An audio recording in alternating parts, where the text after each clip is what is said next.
But yeah, no, thinking about it, I had not seen Ty, our producer, since like April. Yeah, of like this in year. person. Yeah, I guess Yeah. it had been that long. Wow. I know that probably shatters the illusion for some people because we've told people that he lives in our attic. Yeah. Now he does, Yeah. but he stays up there. Mhm. You know what I mean? If he comes down, it must be when we're asleep. Yeah, it's like an Orlock situation. He's tucked up in there and he's hanging dong. And we go out and do his bidding. Yeah. And he does like the Mongolian throat singing voice. It's hot. But it was fun. I had a fun time. We saw, for anybody who is interested in the world of more recent horror and not the Late 80s. sewer system that we're currently talking about and dredging up onto the mainland. We saw Weapons. Yeah. Zachary Kreger's Weapons. If you guys don't know this, Zach Kreger's. It's just Kreger. Yeah. He's just a single Kreger. Oh, just the one? Yeah. Oh, okay. He has been known by his last name exclusively for a very long time.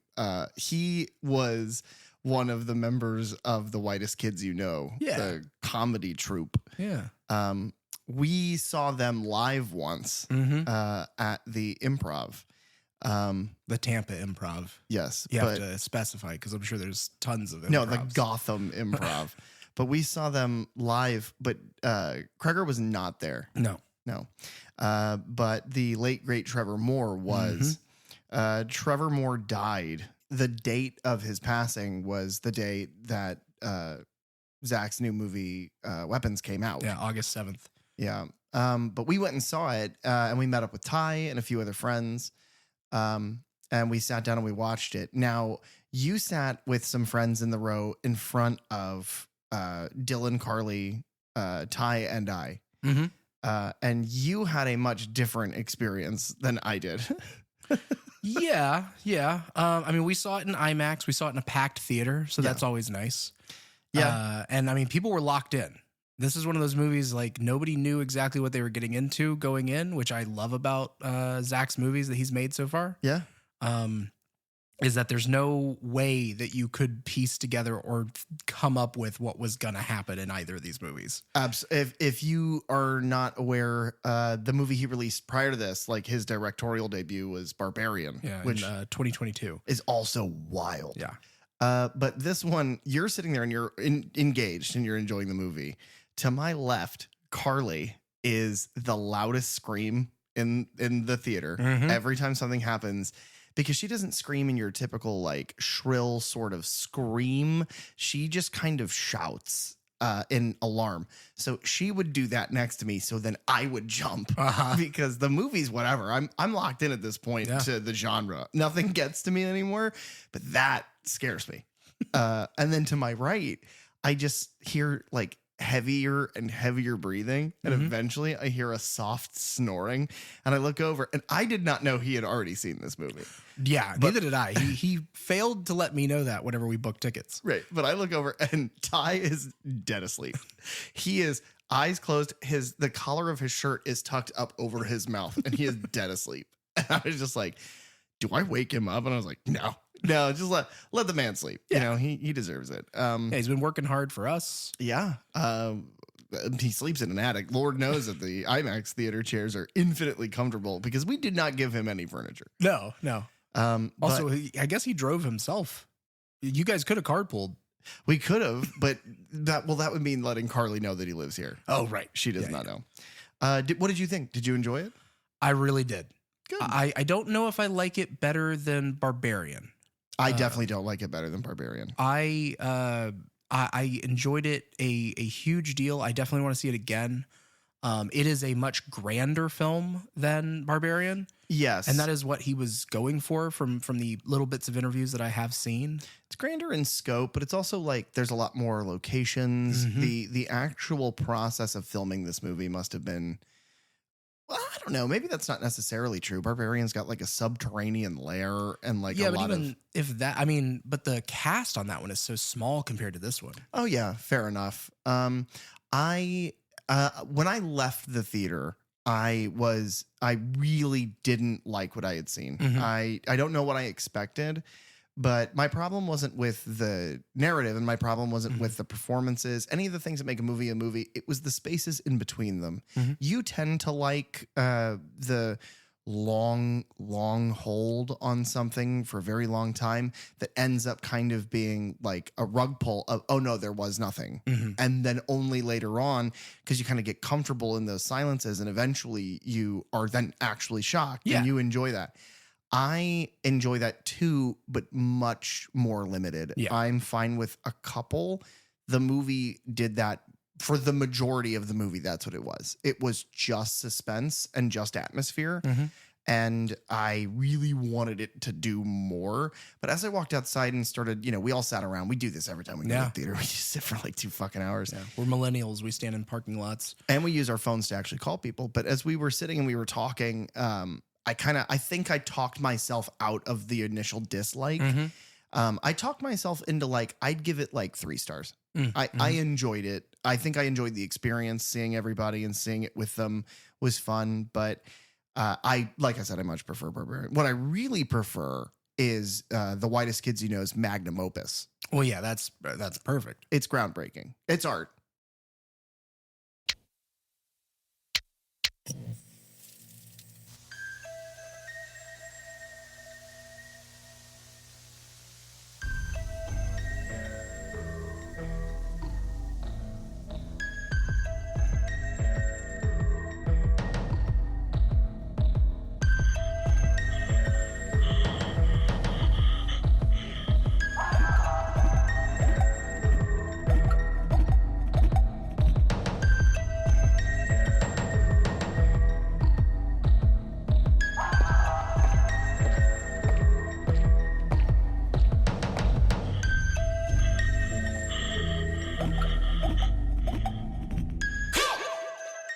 Hello, everybody, and welcome back to the Third Channel Podcast, where we delve into the horror franchises you love from the perspectives of a lifelong horror fan and a newbie to the genre. I'm PJ. And I'm Derek. And today, the only thing we're here to talk about is horror.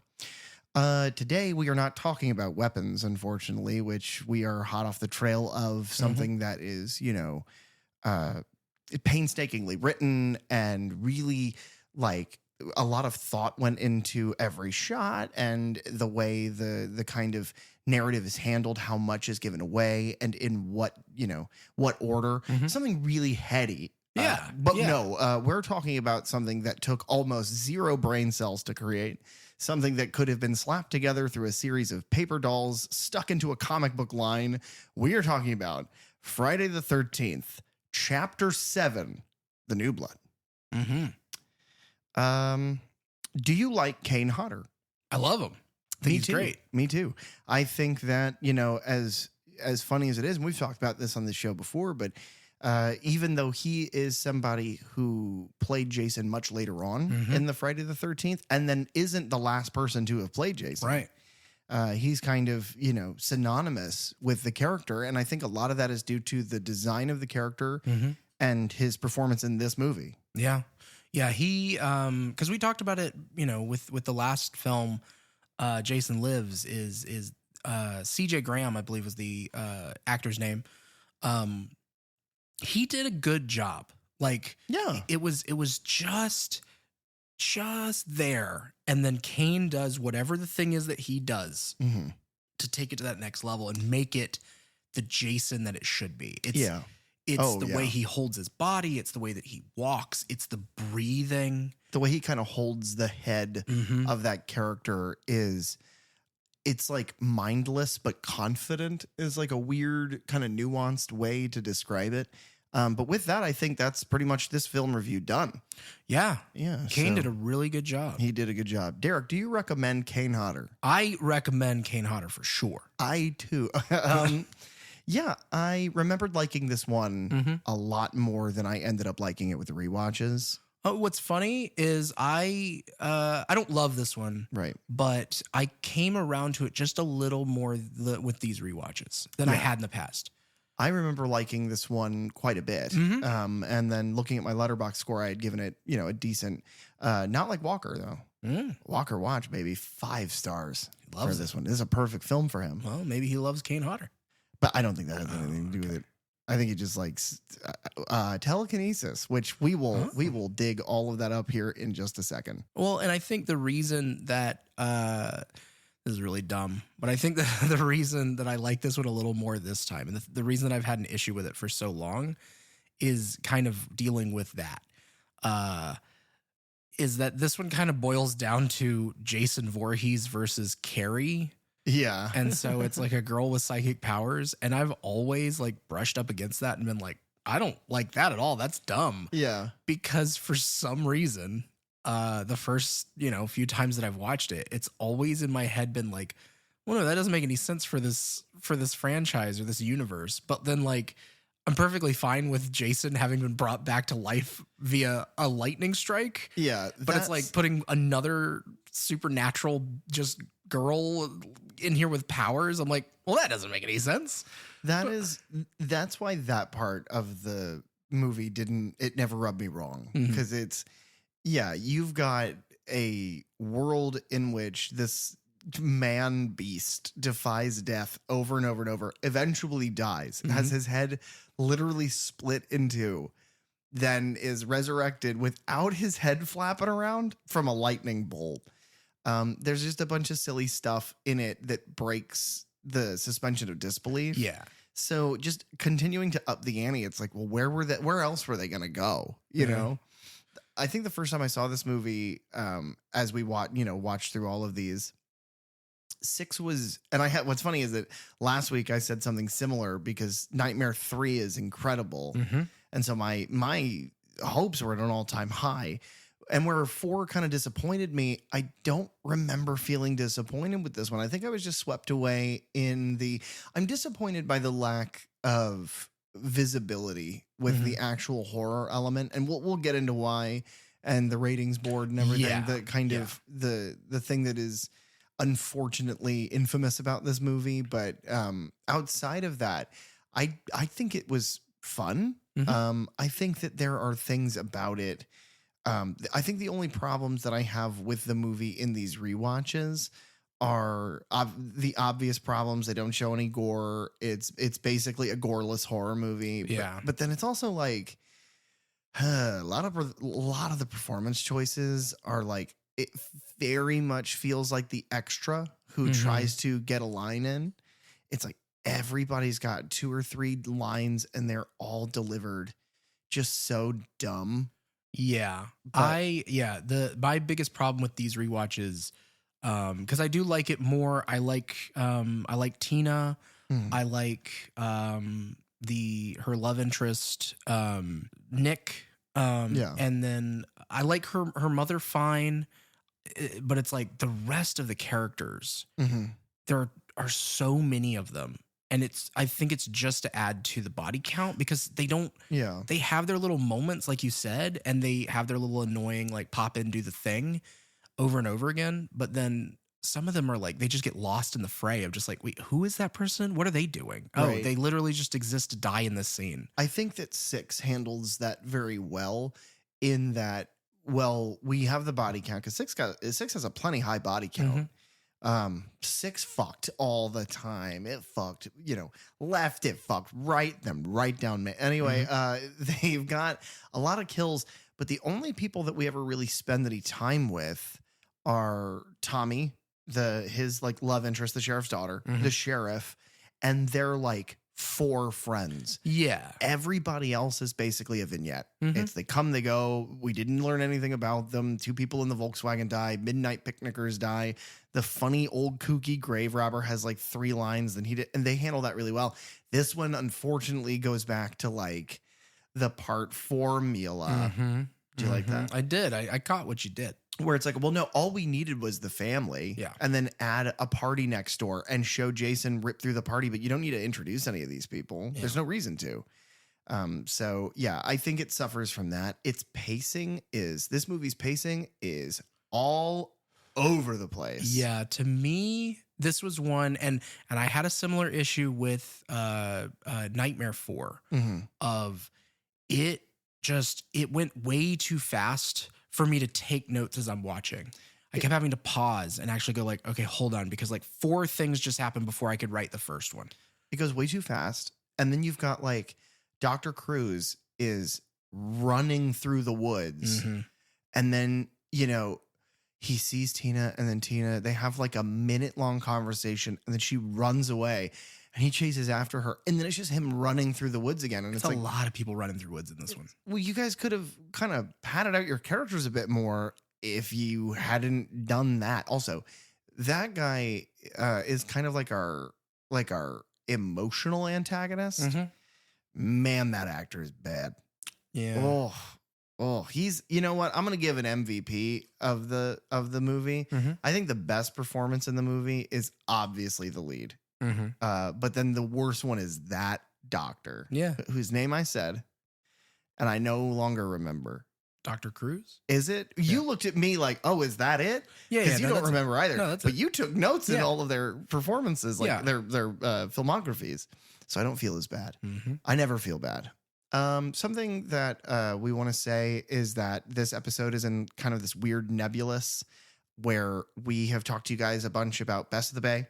But this episode is being recorded while the voting is going on. But it will come out after. So we don't want to talk about voting because by the time you're hearing this, we will have either won or lost. But what I do want to say is either way, thank you so very much for your support, for resharing our stuff, for voting for us, for telling us that you voted, for listening, for, giving us your best wishes and, just being there along with us for this thing that we didn't ever anticipate. Yeah. Yeah. This was not a part of the year that we expected. Thank you for putting up with all of our daily, triple posts that we've been making, because it's been it's been a lot other than the normal post. It's been, hey, reminder, you can vote daily, but thank you for that. Yeah. And to us in the future. Yeah. Here's hoping for the best. For us in the future, why the fuck did you guys ever think you were going to win that? Come on, man. Yeah. Come on. You let you get your hopes up. That's silly. Everyone knows that life is shit and then you die. Friday the 13th, part 7, The New Blood. On Friday the 13th, Jason is back, but this time someone's waiting. Tina Shepard, they dove right into it. Tina Shepard, a telekinetic teenage girl, accidentally unchains Jason from his watery grave, allowing him to go on another killing spree in the area. Why not Crystal Lake? Why not just say that? Oh, yeah. In the area is weird. Because it's Forest Green now. No, they renamed. Again. In the time, they were like, you know what? We had changed the name for 4 years there. Yeah. I think we're fine. Let's go back to calling it Fazbear's Pizzeria or whatever. They were like, Jason's back. Yeah. We saw the title of the last one, Jason Lives. We know he's here. And so let's just let's own it now. He's our guy. Do you think that if he hadn't died in part 5, that the sheriff of the town, who was talking to the Dean Martin impersonator mayor, when he was like, I know who this is. I know this MO. That's Jason Voorhees. Do you feel like if he read the papers and stuff that was like, Jason's back, do you think he was like, I fucking told you. I told you. I quit my job as the bumpkin mayor of this town in New Jersey just because you people wouldn't listen to me. Yeah. Probably. Yeah, probably. So. He feels vindicated now. Good. He should. Do you think that the sheriff in Jason Lives, whenever he gets folded in half, do you think that the last thing he thought was maybe this isn't Tommy Jarvis? Maybe it is Jason. As the back of his head touches the back of his legs, he thought, I don't think that kid could have done this. This feels like it was really strong. He kind of seems scrawny. I shot him several times and he just kept getting up. Maybe I shouldn't have threatened to murder that kid within a minute of him being in my police station to report a crime. No, he should have. He should have. Because Tommy's the bad guy. He brought Jason back to life. The best part about this movie, Tommy's part in this movie, is he's not in it. Yeah. Yeah. For the most part. Friday the 13th, part 7, The New Blood, was released May 13th of 1988. The director, we have actually spoken about several times throughout this show so far, because the director, John Carl Buechler. Buechler. I've been pronouncing his name wrong every single time, which is no surprise to anyone. No, we thought it was Buechler. Yeah, that's how it's pronounced, but or that's how it's written rather. But Buechler. No, I like that. I like that you're like, no, that's how it's pronounced. And we write him a letter and it's like, by the way, your last name's Buechler now. If only we could. I believe he passed away a couple years ago, actually. I mean, we could still send him a letter. Yeah. They just kind of toss it. Yeah, 2019 he passed. I'm always bringing us down. Sorry, guys.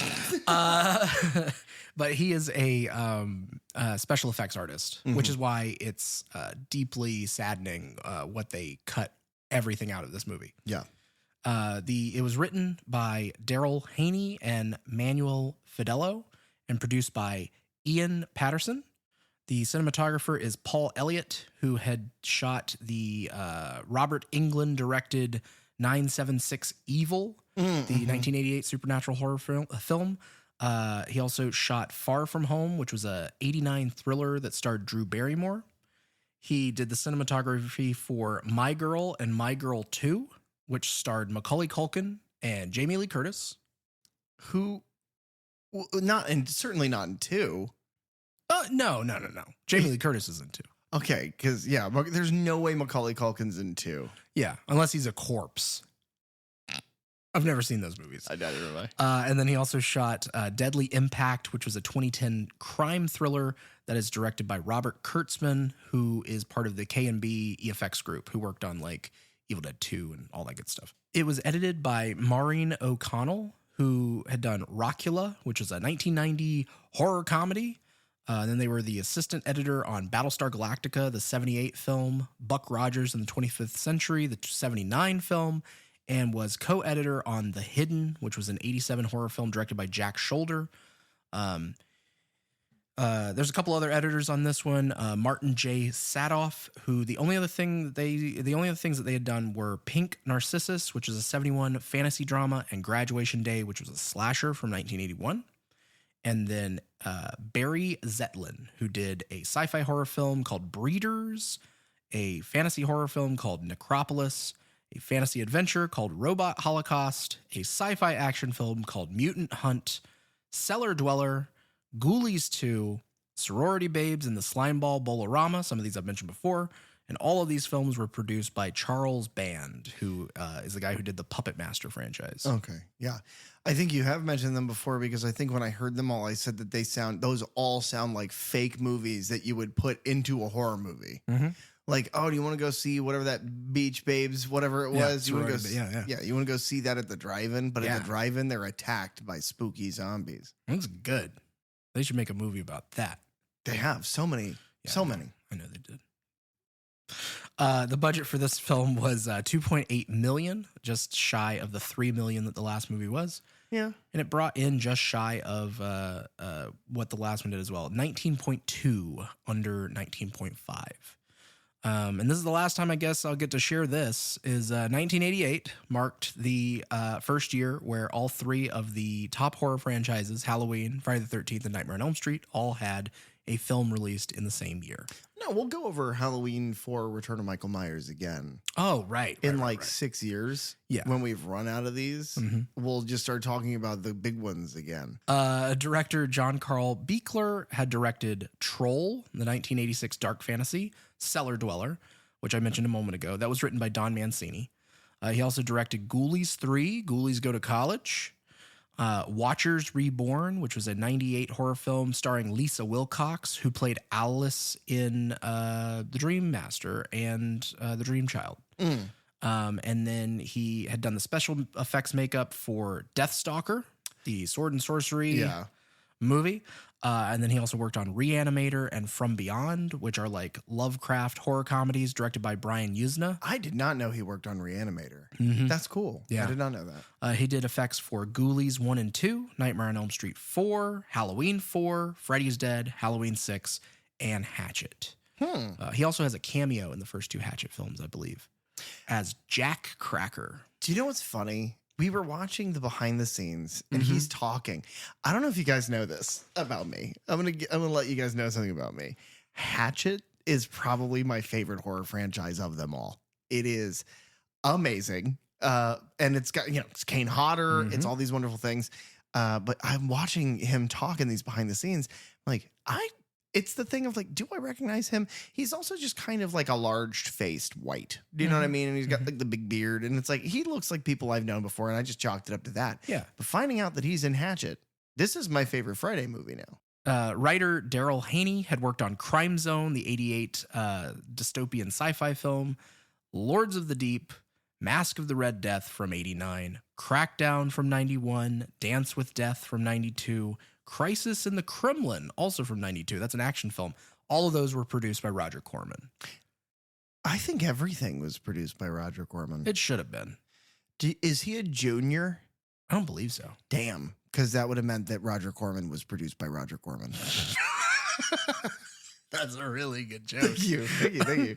The other writer, Manuel Fidello, this is his only writing credit that I could find. Not a surprise.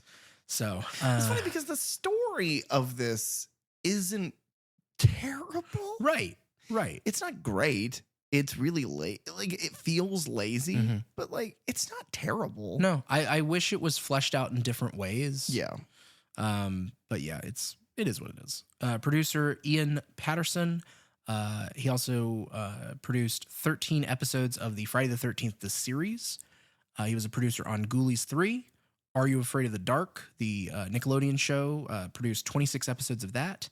And the Disney movie Tower of Terror, based on the ride. Very cool, yeah. Steve Guttenberg and Kirsten Dunst. Very cool, yeah. And then they were an executive producer on Stranger Things for, I think, all like 30 episodes or however many they've had. Interesting, yeah. So, and maybe what's interesting is that by the time we've grown old, withered, and die, they'll finally come out with that next season of that show. We'll be as old as the kids. That is also good. Well, you know what? I think that my jokes are as funny as your jokes. I think we're equal. Oh, that's good. I appreciate that. Did you guys like that joke that I just told at his expense? We all know he's the funny one.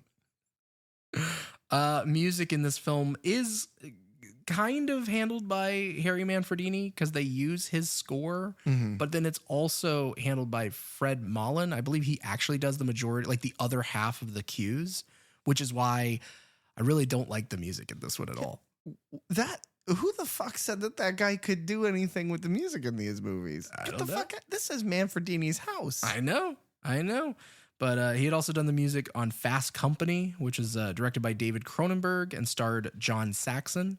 And then he also works on the score for Jason Takes Manhattan, and then all 72 episodes of Friday the 13th, the series, as well as Whispers, which was a 1990 horror mystery, and then some sporadic TV work. But yeah, basically TV music is what he did, and it's not great in this movie. No, it isn't. Especially after how like I really liked the music in Jason Lives. Every sting of the score and every like individual track felt like it fit what was happening so well that the best scores are the ones that you think about after the fact, but during you almost don't hear it. It blends emotionally and like it blends thematically with what you're seeing so seamlessly. And in this one, it just feels like it is so clunky and like they're working like parallel to each other. They're not the same. I don't know. Didn't like it. Well, after Jason Lives reintroduced Jason as the killer, part 7 was originally going to be Tommy Jarvis as the killer again. No, they wanted it to be a crossover film between Jason and Freddy. Wow. That is how early they wanted to do this. And basically with each, and we've talked about this, with every Friday the 13th sequel, the box office profits had been coming down, while the Nightmare on Elm Street films kept grossing more and more, and honestly nearly twice the amount that the Friday movies were at times. So Paramount Pictures, they had proposed this like crossover idea with New Line Cinema.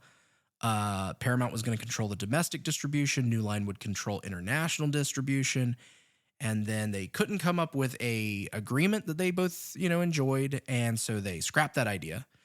One of the concepts that had been conceived by associate producer Barbara Sachs was noted to be similar to the plot of Jaws, where a corporate land developer covers up the previous Jason massacres in order to profitably build like condos on Camp Crystal, or, on the lake. Yeah.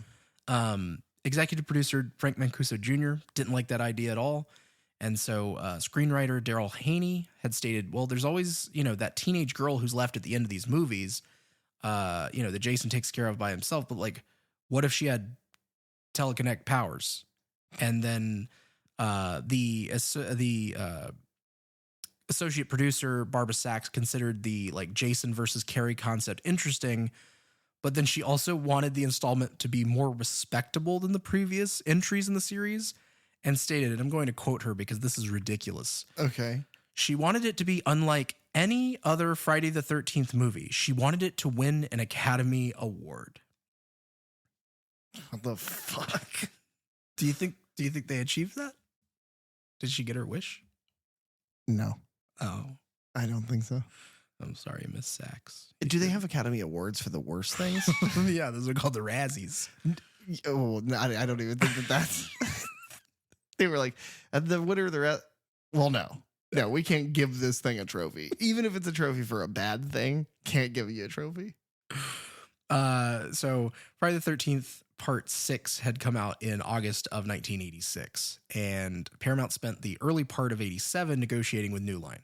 Once that fell apart, Daryl Haney was hired to write the screenplay in June, but his initial draft was trashed sometime in the fall. John Carl Buechler was hired as director in November, so that means that the entire production of this film was prepped, cast, shot, edited, and scored within about a 7-month window to make their May 13th of 88 release date. That sounds perfectly believable. Mm-hmm. The original title, because like we ran into on one of these other movies where they kind of filmed it, or they did the pre-pro under a fake name, and then almost tricked actors into coming into it. So the working title was Birthday Bash, and it was basically Carrie Noonan, who had played Paula in Jason Lives, read for the role of Tina because she thought it was a different film called Birthday Bash. But then whenever she realized that it was a Friday the 13th, she had to confess that she had already starred in the last movie, so they didn't cast her.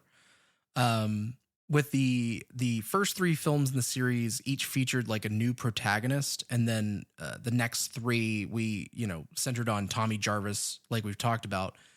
So this movie was titled The New Blood, with the intention of Tina becoming a protagonist who could then recur in further sequels, although they don't take advantage of that at all. Yeah, no. That was almost the name of this podcast. That's true, yeah. Yeah. We had mulled around New Blood for a while. That was like, I was stuck on it. I just thought it was a really good idea. And then as we were continuing down the thought map of what that would look like, it's like, well, people might think that it's a reference to, and I was like, never mind, scrap that. Fuck that shit. This film marks the first of 4 appearances by Kane Hodder as Jason Voorhees. He is the only actor to ever reprise the role. C.J. Graham, who had portrayed him in Part 6, he was initially considered, but Hodder was ultimately chosen based on his work in the film Prison, which was from 1987, directed by Rennie Harlin, who also directed The Dream Master. And so John Carl Buechler had worked on that as well as doing the special effects makeup. And so in that movie, Kane Hodder had filmed a scene in which his character, who was a prisoner executed in an electric chair, rises from the grave.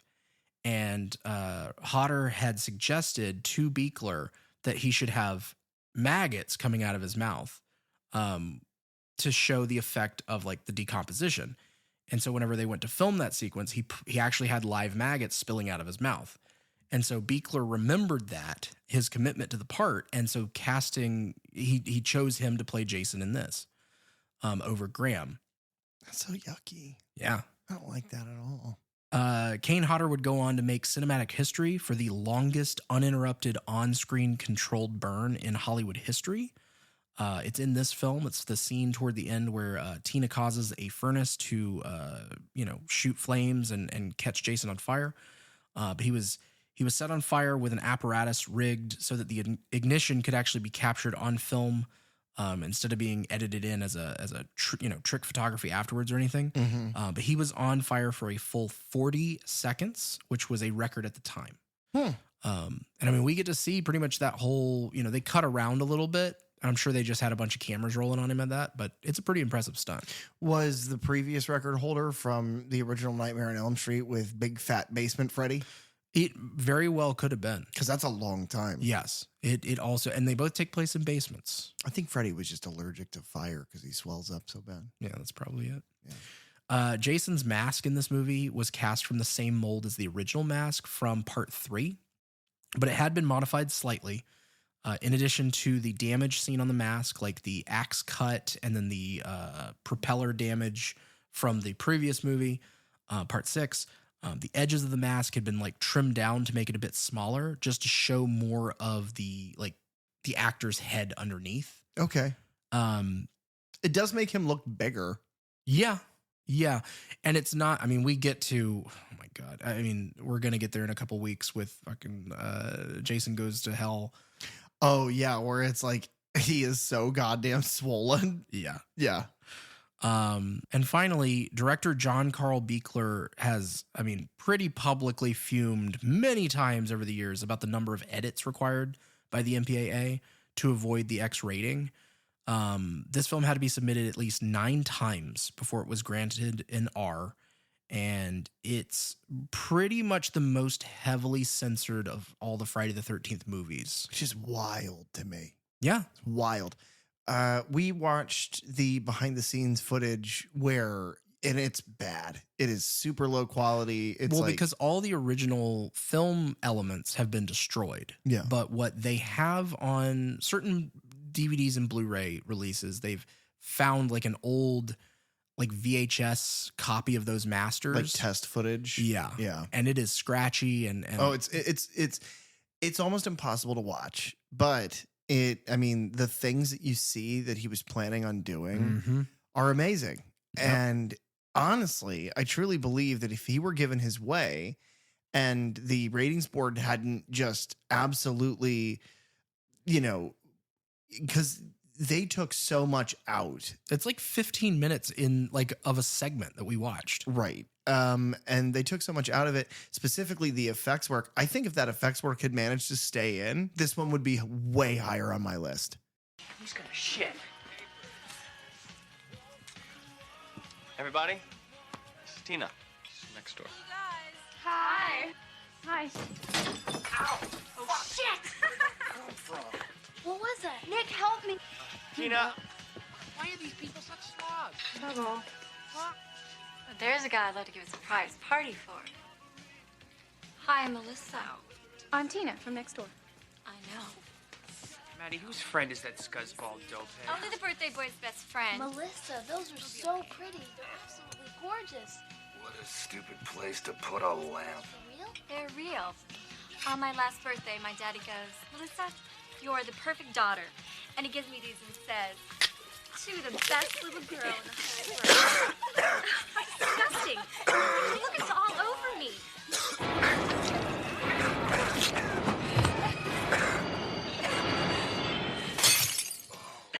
Yeah, if you're thinking that clip has almost no information about the film that you're discussing, it's because you go on YouTube and you try to find us dialogue footage from this fucking movie. It's just not on YouTube.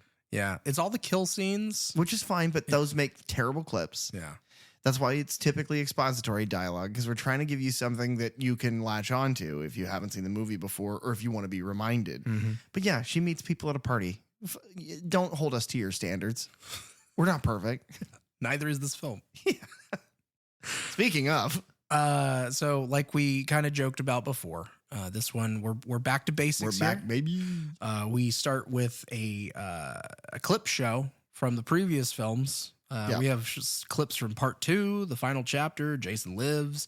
There's even a shot or two from the Jason Lives teaser trailer, stuff that's not even used in the movie itself. Weird. But the stranger thing here is that there is a narrator. Yes. And it is like a trailer narrator. Yeah. And it is bizarre. The thing it establishes, so what I thought was funny about the footage is they do show Jason sinking, but they do not show him get hit by the propeller. So if you don't know, then you're like, well, what happened to Jason's face? What happened to the mask? I mean, okay, maybe I'm nitpicking. You could assume that it's just like fish. Maybe a bunch of fucking fish came up and they were walking with their hands in their pockets. I do assume that. You shouldn't. It's the propeller. Oh, okay. I just said that.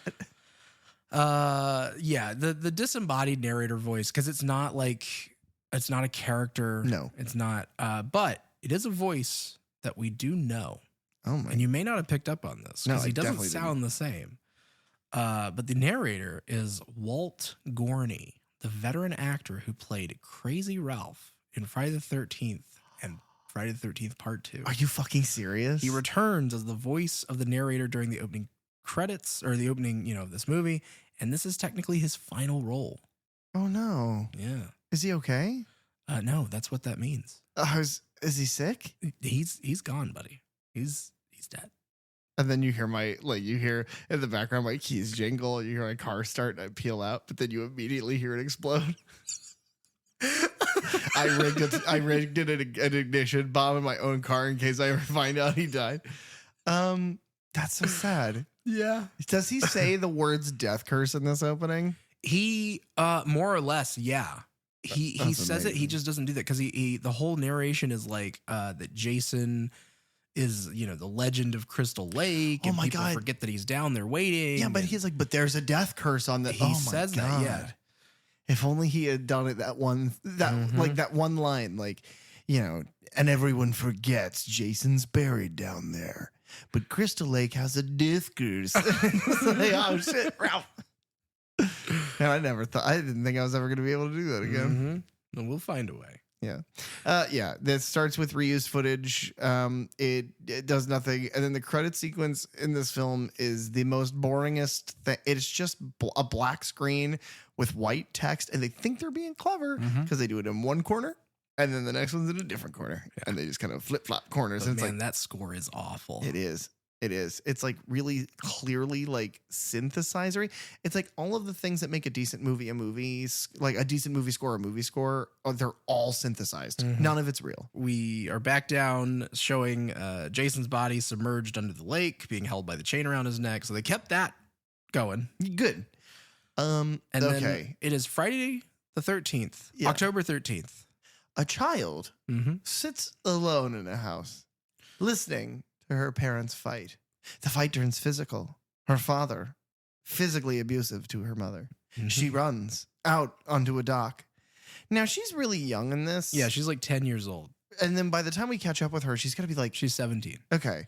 So 7 years. Because this takes place like several months. I think the events of 6 takes place in July of 1990. Is like the rough timeline of with all the time jumps and Tommy aging and things like that. And so this takes place then in October of 1990, which means I was alive during the events of this film. Yuck. You're older than shit. And then we jump forward 7 years after this. Well, because what I was going to say is, why are they still living there? Why would anybody live there? Do you know what I mean? Yeah. It's the fucking Best Buy washing machine bit. No, they just you just don't know how great the skiing is on Camp Crystal Lake. It's the conversation that everybody has is like, why on earth would anybody live in Gotham? Yeah. Why would you live in Camp? Anyway, she runs out to the dock, and father comes chasing out after her like, it's okay, honey, I'm not even drunk anymore. That slap hurt my hand, it sobered me up. It's so weird the way they treat the character of her father. Yes, because I mean, we're not supposed to like him. Yeah, but like you don't immediately because it's like, well, we heard him slap his wife. Maybe she slapped him and then screamed. Maybe. Yeah, because that's I guess we can't know for sure. No, we can, and he hit her, but it's just weird because like he runs after her and he's like, it's okay, everything's fine. And then she uses aforementioned brain powers. Yeah, this is like the first time that I guess her telekinetic powers are manifesting because she does this like stare at him and says that she hates him, and then like her nose bleeds. The dock starts a rocking. Yeah, and they start playing this piece of score that plays multiple times. The only good piece of score in the whole thing, other than like the Friday theme, whenever that actually gets used. Yeah. But it is much like we've talked about in a couple other movies. What was it? Curse of Chucky, Cult of Chucky. You get the very close to Suspiria theme. Oh yeah, big time. This is very much Tubular Bells from The Exorcist. I always have a problem remembering how Tubular Bells goes because I confuse it with the Halloween theme. They're similar enough that I confuse the two of them. It always takes me listening to like a couple notes of Tubular Bells and then I can remember it. Yeah. And that triggered me going, oh, right, Tubular Bells. And I could remember how it goes because of how similar that it's like the chord progression is and like the melodies are so similar. And so anytime she kind of uses her psychic powers, you get this reprise of this ripoff score. But yeah, she uses her powers. The dock breaks apart. Her father falls down. And then it's like immediately, I think we're supposed to assume he's dead. Yeah, because like you see his body go underwater and then he just is like just laying there. But like, am I stupid? What part of that would kill him? Right. Because nothing falls on him. No, not really. He just kind of goes under the dock. Yeah. But then also, are we supposed to feel, because like we just, in this tiny little scene, we're introduced to a man beating his wife. And then moments later he dies. But are we supposed to feel bad about that? Because like she's sad about it? It's like emotional music and she's crying. I don't know. Again, just make him not beat her. Yeah. Just have them argue. Yeah. And have it be he's going to leave and she doesn't want him to leave. And so she runs out to the dock and then he's like, "No, honey, I won't leave." Or he's like, "I am leaving and it's your fault." Yeah. Yeah. Then and he's still the bad guy. No, that's hilarious. Anyway, but then we hard cut from child Tina's face to her waking up from basically a nightmare of that in the car with her mother. Yeah. And about 7 years has passed. It is now Friday, June 13th. And now she's Lara Park Lincoln. Yes. Yeah. And they are, so Tina Shepard is played by Lara Park Lincoln. She was in House 2, The Second Story, something we've mentioned a couple times. It's a horror comedy produced by Sean Cunningham. Starring Hugh Lowry. I make that joke every time. She was also in Knots Landing, which was a soap opera. She only did 48 episodes. Wow. Okay. Yeah, that's nothing. Got in, got out. And then she was in Fatal Charm, the 1990 video thriller, and she played herself in 13 Fanboy, which was that 2021 slasher. She also appeared in one episode of Freddy's Nightmares, which I believe means that she is one of the few actors who have gone up against both Jason and Freddy in separate things. Yeah. But she is there with her mother, who is Amanda Shepard, played by Susan Blue, mainly a voice actor. Okay. And so she had done voice work for the cartoon and the movie from 1986 of My Little Pony, the cartoon and movie from 1986 of The Transformers. She was a voice of Sabella Dracula in Scooby-Doo and the Ghoul School. Ghoul School. I haven't, because you have the classics, but I liked that movie an awful lot. Same. And then a little bit later than that, in 2000, the Christmas animated classic, Grandma Got Run Over by a Reindeer. Do you know it? Oh, is that the one that Adam Sandler made? No. No, okay. This one is based on the novelty song, Grandma Got Run Over by a Reindeer. Oh, right. His is 8 Crazy Nights. Yeah. Based on the novelty song, 8 Crazy Nights. But she is the voice of Grandma Spankenheimer. I don't know, man. Sometimes you say things and I'm like, that's amazing. Yeah. And then you say things and I'm disgusted by the depravity of the human imagination. Spankenheimer makes me sick. Yeah. Hashtag no more Spankenheimer. But they're chatting about not wanting to have to go back to the hospital with Dr. Cruz. Yeah. And they are driving to their old cabin at Crystal Lake. Dr. Cruz is Tina's psych. Yeah. His place in her family is strange. Yes. He is both like her therapist, but also like a scientist who's like experimenting with her powers, but then also seems kind of like her mother, not like love interest, but like she, you know what it reminds me of? He reminds me of Otho from Beetlejuice. Yes. And like the fact that it's that like, that's an interesting pull. yeah, it's like, this is my mother's like male creative or like intellectual counterpart. He's always around. I fucking hate this guy. He is very much trying to be a male influence in my life. Like, that's what it makes me think of. Yes. Kind of like what we've said before. It's very much like Stephen King's Carrie or Firestarter. Both similar. Like Stephen King has a running theme through a lot of his books of like telekinetic kids. Well, what it makes me think of is, and it's interesting because the producer then went on to produce Stranger Things, but it reminds me of the experiments that they're doing on 11. Yeah, fair enough. Which that is pulled, from Stephen King as well. Like it all, it's all cyclical. It all comes back to Stephen King. And if it all comes back to Stephen King, then the reality is it's all founded on a giant pile of cocaine. That's true. He sets up a camera to kind of run his tests during the session with her. And he's asking her to focus her emotions on this matchbook and try and make it move across the desk. And it doesn't work until he shouts at her. And then it's like classic telekinetic freak out where like there's like a TV behind her and it starts moving and everything's like, it's like very much an Evil Dead 2 cabin things crash out. Yeah. And then the matchbox itself like bursts into flames on the table whenever she's like thinking of him. And like he's selling it. I don't know if we're ever supposed to believe that he's not doing not great things.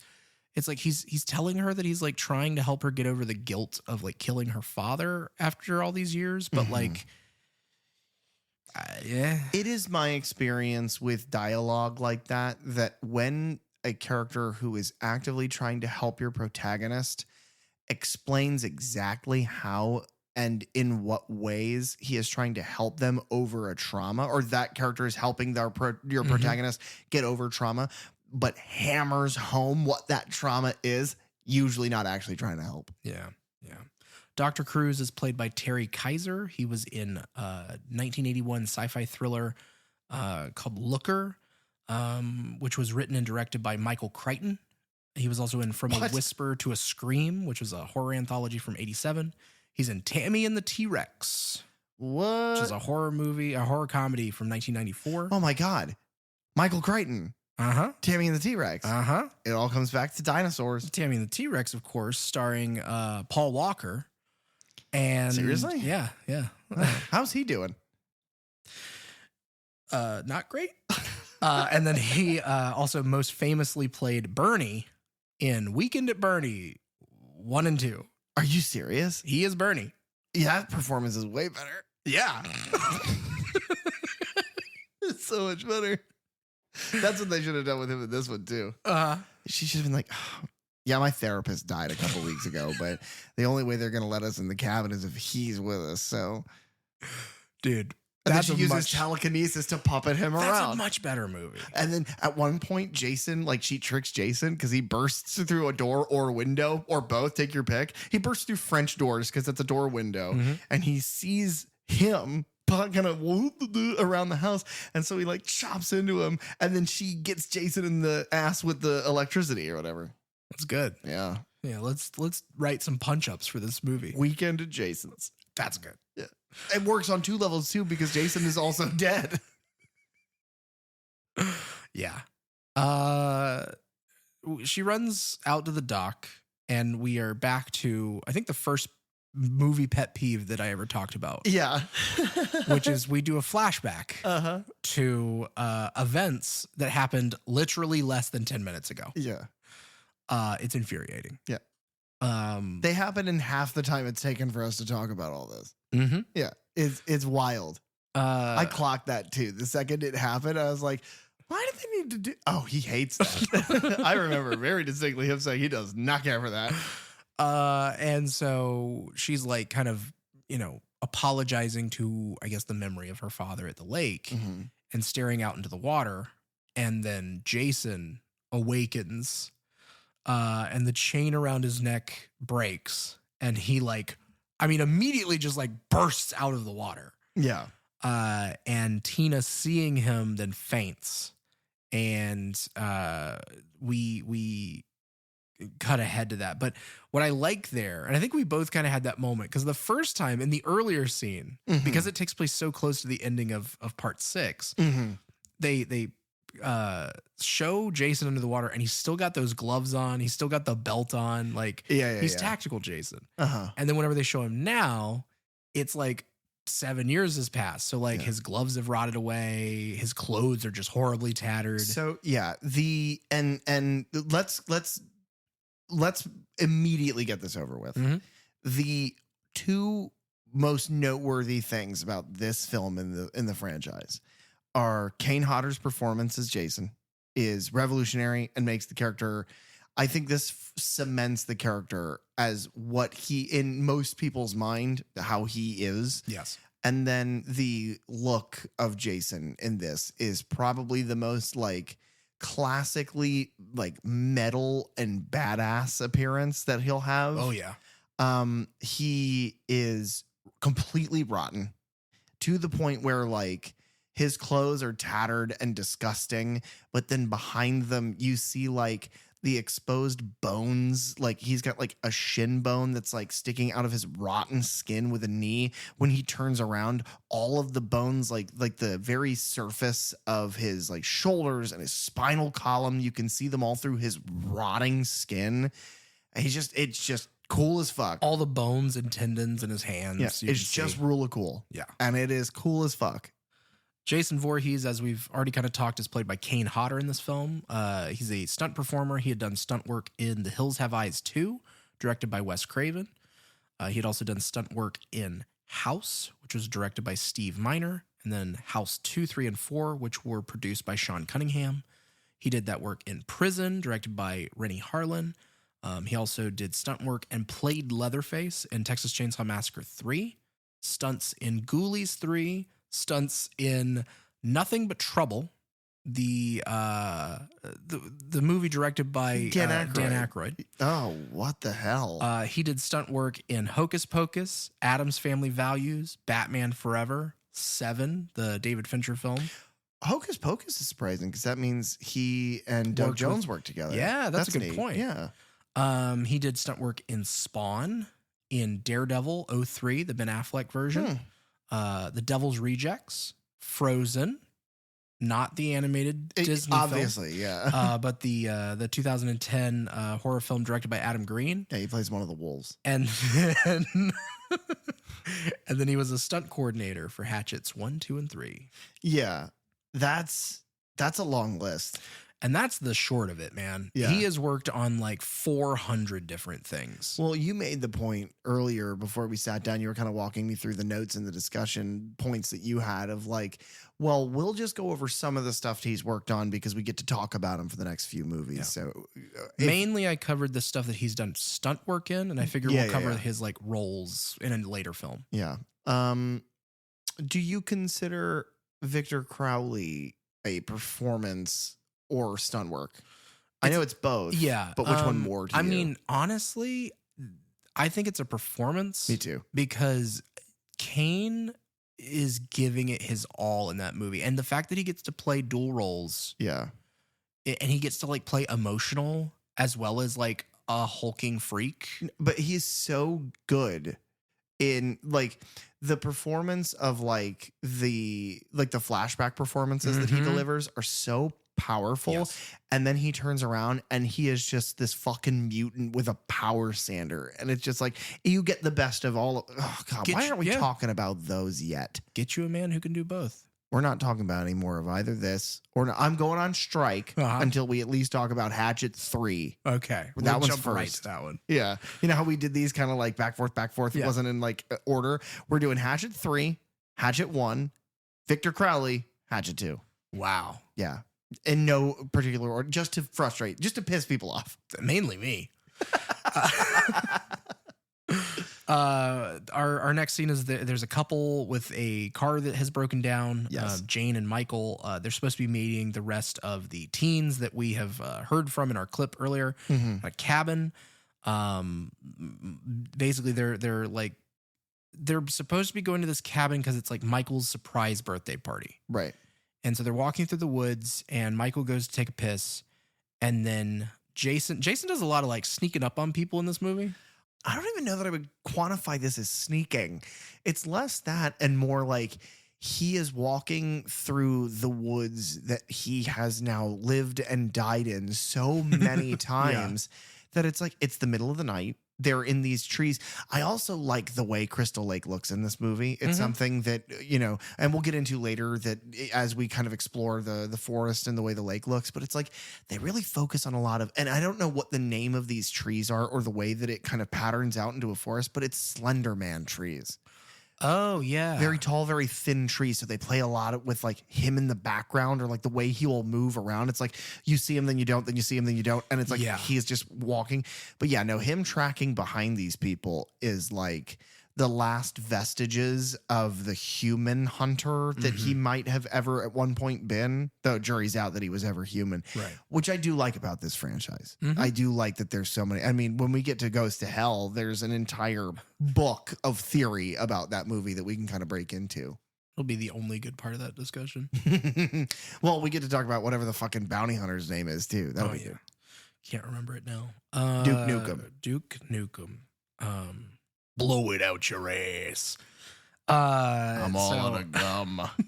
But Jason covers Jane's mouth from behind and then stabs her through the neck, like pinning her to the tree. And he uses this, I think it's a tent spike. It looks like it. This is the problem, though. This is where you've established it right here. You see none of that. Yeah. It is all where like Friday final chapter you see, and they do it quickly, but you see that, and we still argue about what this weapon is, right? But whatever the blade he uses to kill Crispin Glover's character, right? You see that enter his face, you see his facial reaction and blood gush, and then it ends. It is just stab motion, thing goes through tree with blood on it, but you do not see any part of the violence that would be. And I understand that it's, you know, violence in movies and sex on TV. I understand that this is a period of time in the late 80s where Reaganism and super evangelical Christianity and all of these things have basically taken a fucking, you know, with no pun intended, taken an axe to the fucking, you know, ratings board. And there's a lot of pressure on them to make changes.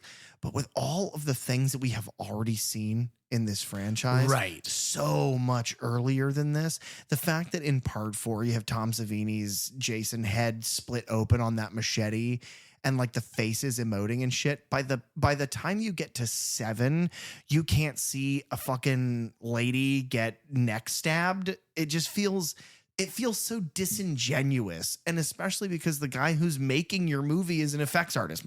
That's what he does. That's where it really hurts the most. Yeah, because imagine how fucking good this movie. Imagine how good a Friday the 13th movie would be if Savini directed it too. Exactly. It's the thing of, do you know why the John Wick films are so good? Right. Because they are directed by a stunt coordinator. Right.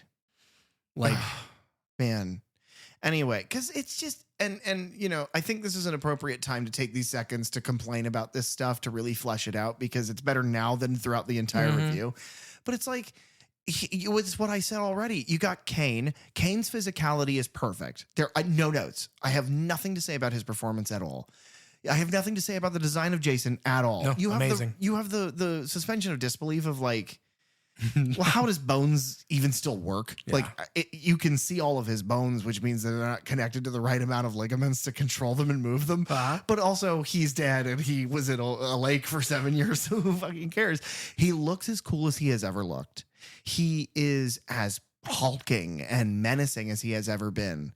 And we don't get to see that payoff at all in this. No, but you make a good point. This is the first time maybe in the franchise that I think like Jason is actually scary to me. Oh my God. Yeah. The way, like whenever you catch he steps out from behind a tree or they turn a corner and he's there, it is just the way that he is staring at you. And it is either because Kane does a good thing of like, he keeps you see the one eye, but then other times because of the lighting, the shadow is so harsh in the eye holes of the mask that it's just pitch black. And so you either get to see that like milky eye underneath, or it's just nothing. You were looking into absolute nothing. I think the only time before this where I've been kind of scared of Jason is in Jason Lives, and it's what we talked about in our review of that one. Which if you like these movies, a lot of people think that's the best, or at least tied for, or number two. Yeah. Check out our review on that one. But it's when he turns and just starts walking out. He kills somebody, turns and starts walking. Yes. Because it's like, before, it almost seems like there is no reason for Jason to be doing what he's doing, but the narrative always gives a reason. Like, oh, well, this is his home. This is whatever. And 6 doesn't even fucking bother. No.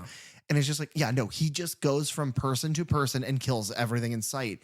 So then when you mix that with the vicious sort of like, I mean, he looks, the way Kane Hodder performs him in this is he just looks like a fucking animal. Yeah. And it's like a bear. And you had mentioned it while watching. It's like you get to see, because like part of the mask is kind of chipped away, so you get to see his jaw move, and he like flexes that whenever he's like gritting his teeth. And there is almost no reason. Yeah, it's just his commitment. But like he'll grind his teeth, or like he'll just like open his mouth and close it, like kind of like, you know, when you do that, and it's just like it just takes it to another level. You know what I'm realizing? While we talk about this and we talk about these movies in the 80s where the ratings board does all this, I think the biggest problem on earth is organized religion. Yeah, I would agree. I think the biggest problem ever is organized religion. Agreed. Except Satanism. Right. That's metal AF. Dream Warrior. Every time I hear metal, by the way, since our Nightmare 3 discussion, that's what plays in my head. It used to be Kiss's Love Gun. Right. But now it's Dawkins' Dream Warrior. Nice. As it should be.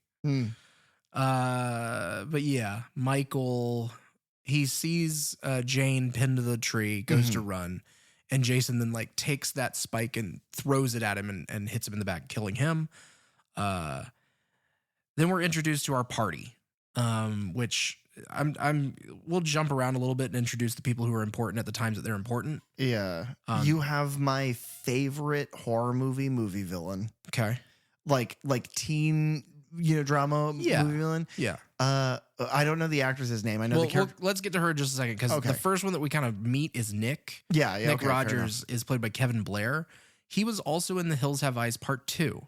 Was he? So he got to work with Kane Hodder during that movie because Kane was doing stunts. Wow. And so they tell this story on one of the docs on the Shout Factory Blu-rays, where there was a moment in the finale of this film where Kane as Jason is chasing Kevin as Nick, and he and Tina are running up the stairs in the house. Okay. And he just had, like, Kevin, the actor, had just this flash of like muscle memory, and he called out because he's supposed to be going like, Tina, run. And he said the name of like his sister's actor or whoever in Hills Have Eyes 2. And then he stopped and he's like, I'm sorry, guys. And Kane like pops the mask off and he was like, what the hell? Where the hell did that come from? That's so cute. But I love that. Yeah. That Wes Craven directed Hills Have Eyes 2. I know we talk about this all the time. The web of the community of horror creators, especially in the 80s and 90s, that's fucking crazy. Yeah. And let me tell you, that Hills Have Eyes Part 2, it's god awful. Oh, it's terrible. Yeah. Kevin Blair was also in the soap opera Rituals for 83 episodes. Yeah, 83 is more like what we're used to. He was in Days of Our Lives for 449 episodes. And then he was in One Life to Live for 23 episodes. 2,300? No, just 23. Chump change. But Nick has come over and asked Tina to the party over at his place, because they're kind of like you said in chapter or in the final chapter. You have like Tina and her family home, and then across the way is the party house with the teens. Yeah, and from my recollection, where in final chapter it was like they rented the house to have a party in it. This one is like, this is one of the kids' parents' house. Yeah, Russell's uncle's house or whatever. Great. Okay. I didn't even know there was a character named Russell in this movie. I had no idea. He's the one who's like annoyed that everything's a mess right now. Oh, okay. Sure. He's annoyed that his friends are throwing a party in the house that he invited them to. And anyway, then we introduce the person you were referring to, Melissa Power, I believe is how you would pronounce it. Yeah. You introduce a bunch of characters that I don't think we need to spend the time going over. You Not until they die. like Star Wars kid and why is there a lamp there, man? But like, and like a clique of like mean girls. But yeah, Melissa's great. Mm-hmm. She is, and I'm going to use some language here. She is a cunt. Just to the letter. And, now, would you say that she's serving? That's what I was going to say. Okay. She is a cunt in the sense that she has a reprehensible personality and she's just a general piece of shit. But she does it in this way that is like Cruella de Villiers. Yes. Like she is such a like she speaks so properly that she almost has like a Meryl Streep as and I can never remember the name of the character in Devil Wears Prada. I only remember that she's based on Anna Wintour. So that's what it reminds me of. Right. And the girls are like, "Oh my God, I love your jewelry." And she's like, "Yes, my father." It's Draco Malfoy. Oh my God, she's just Draco Malfoy. But yeah, she is. The performance is over the top. It is ridiculous, but it's just believable. Yeah, I agree with that. Not that it is only believable, but like. Because I realized that was a visual thing I did with my hands, but it was like, it is right at the point where it could stop being believable, but still is. Yeah. No, because I mean, we have seen enough examples of that, probably know people who have at least come close to this. Yeah. Melissa is played by Susan Jennifer Sullivan. She was in a movie called Click, The Calendar Girl Killer, which was a 1990 horror thriller. She was in a couple episodes of Charles in Charge, and then she was in the 97 dystopian sci-fi film Gattaca. Gattaca. Yeah, not a whole lot of acting credits that I could find for her. But yeah, she's great at what she does at playing like the villain. Yeah. It's great. And where like typically you would think that there would come a point where she would like have a change of heart. She literally never does. No. She is a bitch through the entire movie. And it's my favorite performance in the movie. Yeah, it's great. And it's she obviously knows of Tina because she keeps picking at her about it and bringing it up of just like, how is it in the loony bin? How is it in the, It's probably the thing of there are rumors about her in like the adjacency in this town. It's always been played like a small town. Yeah. Okay. You're right. Yeah. But I think that her problem isn't the reputation that Tina has. I think it is that she walks in with a boy that Melissa is interested in. And immediately it's like, oh, wow, you guys are friends. How cute. Like, wow, I'm awful. And I'm just like, yeah. Do you know where else she was? No. Spooky Empire when I went. Oh, yeah? She was there. Wow. That's the only picture that she had up too, was her in that movie. She had a very small booth. She was right next to, what's her name? From Sleepaway Camp. Oh, yeah. The lead in that movie. I cannot think of the name of right now. No. Because it is far too late. She is also in one of the Hatchet films. Yes, she is. I do like, she is one of those actresses who, cameos and pops up in things now all the time. But this is our clip. One of the guys, it's either the stoner guy, I think it's the stoner guy, like shotguns a beer and gets it all over her. Yeah, Melissa, and he's like choking. And then Tina has her vision of Nick's cousin Michael being killed. Michael, who we just watched be killed in the woods. And so she freaks out. I like that, actually. It's like startling because he's sitting and he's drinking or whatever. And then it's just like it cuts to her and she's blinking and then it cuts back and he is like being lifted in the air. And it's also some of the only blood we see in this fucking movie. I believe that is actually the first shot that was filmed of Kane performing as Jason. Fantastic. And so she freaks out. She runs back to her house. And she finds that tent spike like stabbed into the wood siding of her porch leading into her house. And so, Dr. Cruz continues to talk about how she's having these delusions that she didn't really see, a man come out of the lake. She didn't see anything now. And so that she's just having delusions about her father from the guilt, whatever. And so she's like, well, go out there and look if you don't believe me. And he goes out and he calls them out there and the spike is now gone. And whenever they go back inside, like we hang with Dr. Cruz for just an extra second. He kind of gives a look around And again, it's like, are we supposed to believe that he is like on the level? I don't know. Yeah. I think on a first viewing, maybe. But it's like, I don't like this guy. I also am reminded of all of the stories that have come out so recently about like, especially like teenage girls and very young women that are involved in like competitive sports. Yeah. And you find out that like their physicians and their trainers have been very sexually inappropriate with them. And I think that where I don't think this is a direct reference to that, it's an easy line to draw because this guy is such a fucking creep. Yeah, no, I would agree there. This is the one time that I think we have like we're just going to shove a couple people in here and not really explain who they are, what they're tied to the plot in any way, just to kill a couple people. Cause there's a couple who are camping. Yes. Best kill in the movie, possibly best kill in the franchise. It is so famous. It's, from what he said, it is Kane's favorite kill that he's ever done. Fantastic. I don't even remember how he dies. She sends him out for firewood. And so he has the machete because you always have to have somebody to give Jason his machete. Yes. So he goes out, he cuts some wood, and then Jason comes up behind him and punches through his chest, much like he did in the last movie, and then like snaps his neck, picks up the machete, and then he goes back to the tent where the other chick, Judy, is, and I guess she was going to surprise Dan in the sleeping bag. And so, but she can hear Jason walking around outside thinking that it's Dan.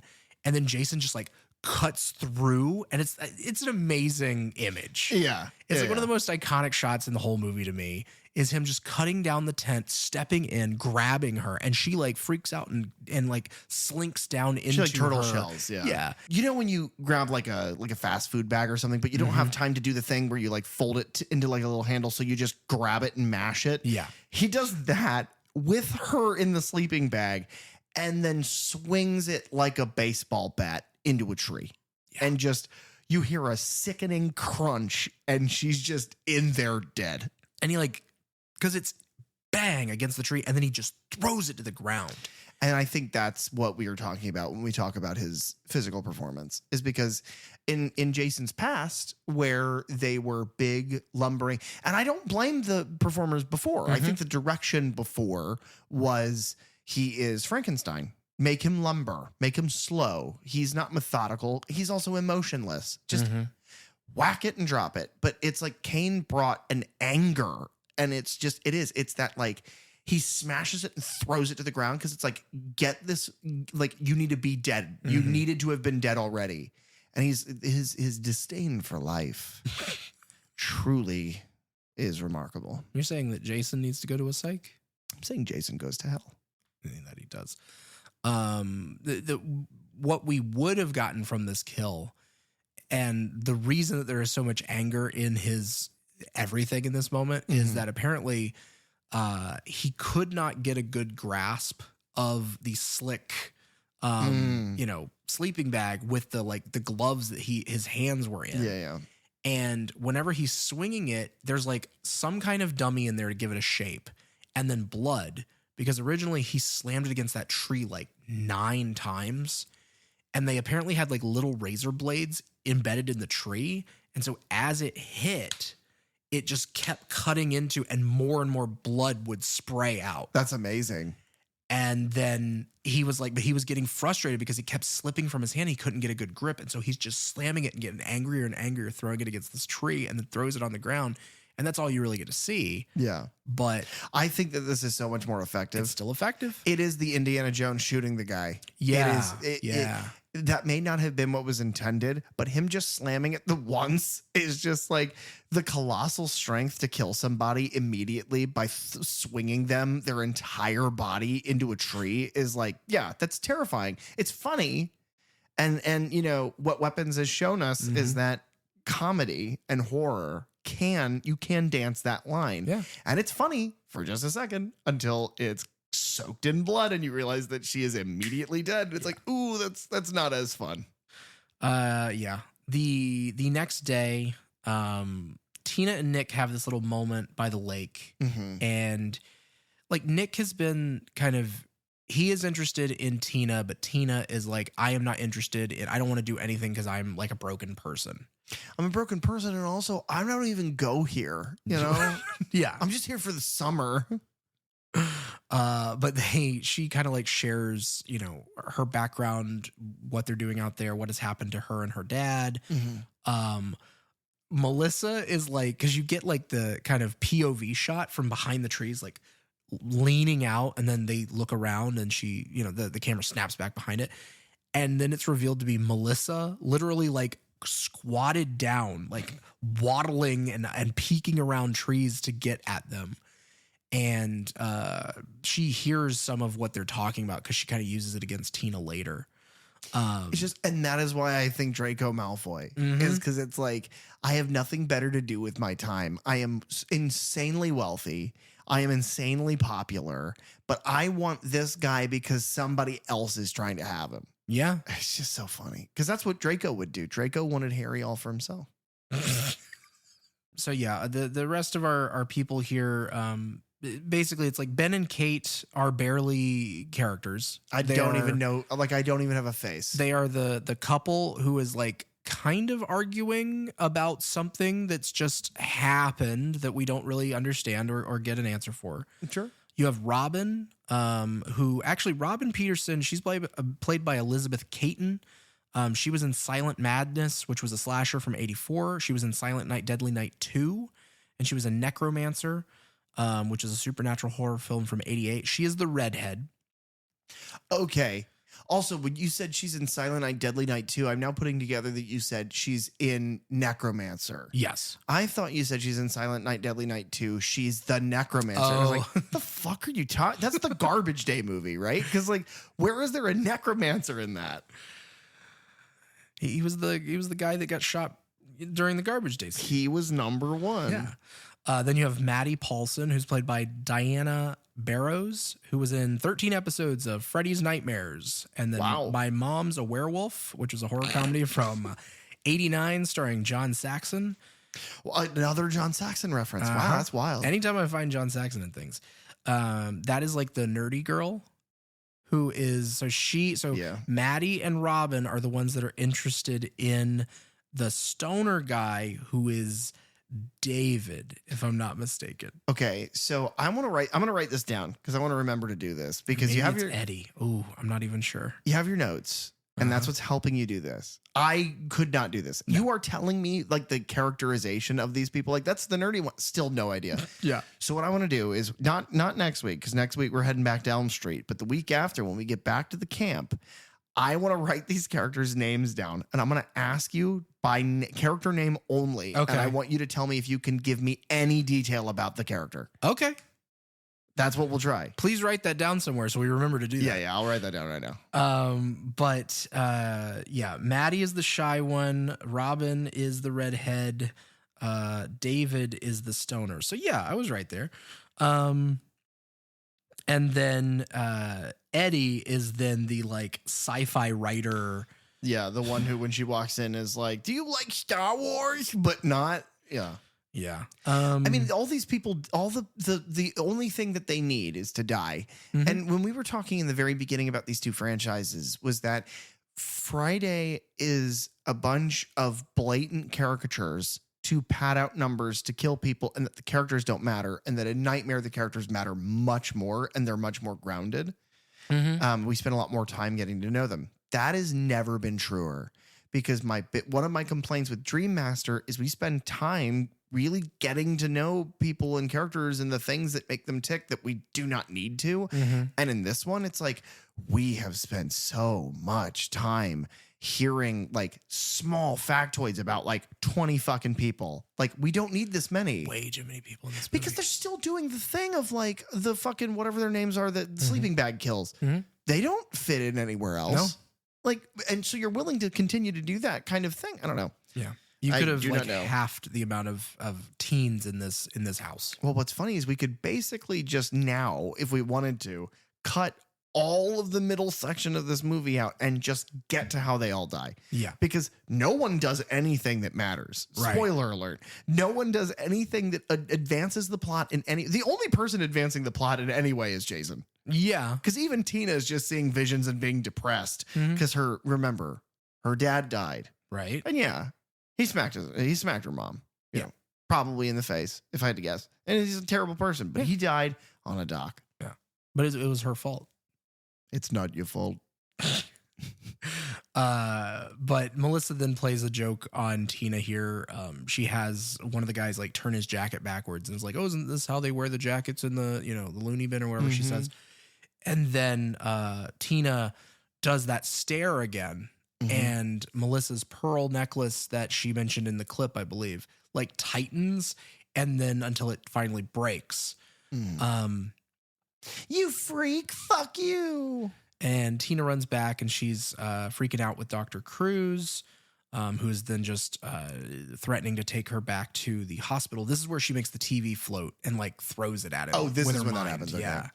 The other thing is that it's like he seems like maybe we need to take you back there, but it's also like, oh, what happened? Like, he seems excitable by this. Like she can't, exactly, because it's like he knows that it's her emotions that are causing her to be able to do this, and so she comes in already heightened, and so he just keeps poking to kind of get something to happen. But then he uses that against her later of just like, well, you see, she's a danger to other people. She has to go back. And it's like, obviously this guy is supposed to be to some capacity the villain of the story, but you don't do that well. No. And because the biggest problem... For what reason? Like, the biggest problem to me is that then because of the way that it's cut and we don't get a payoff for his death. No, not at all. Which would not have been hard to do. We get a better death for Melissa than we do for him.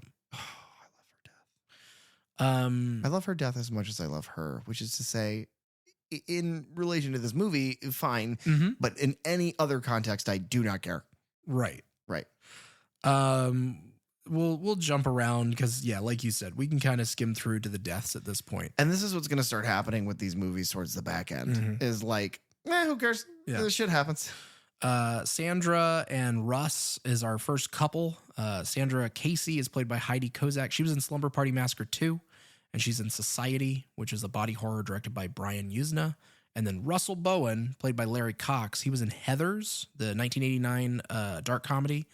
And he was in The Majestic, which was a 2001 drama film starring Jim Carrey, directed by Frank Darabont, who wrote Nightmare on Elm Street 3.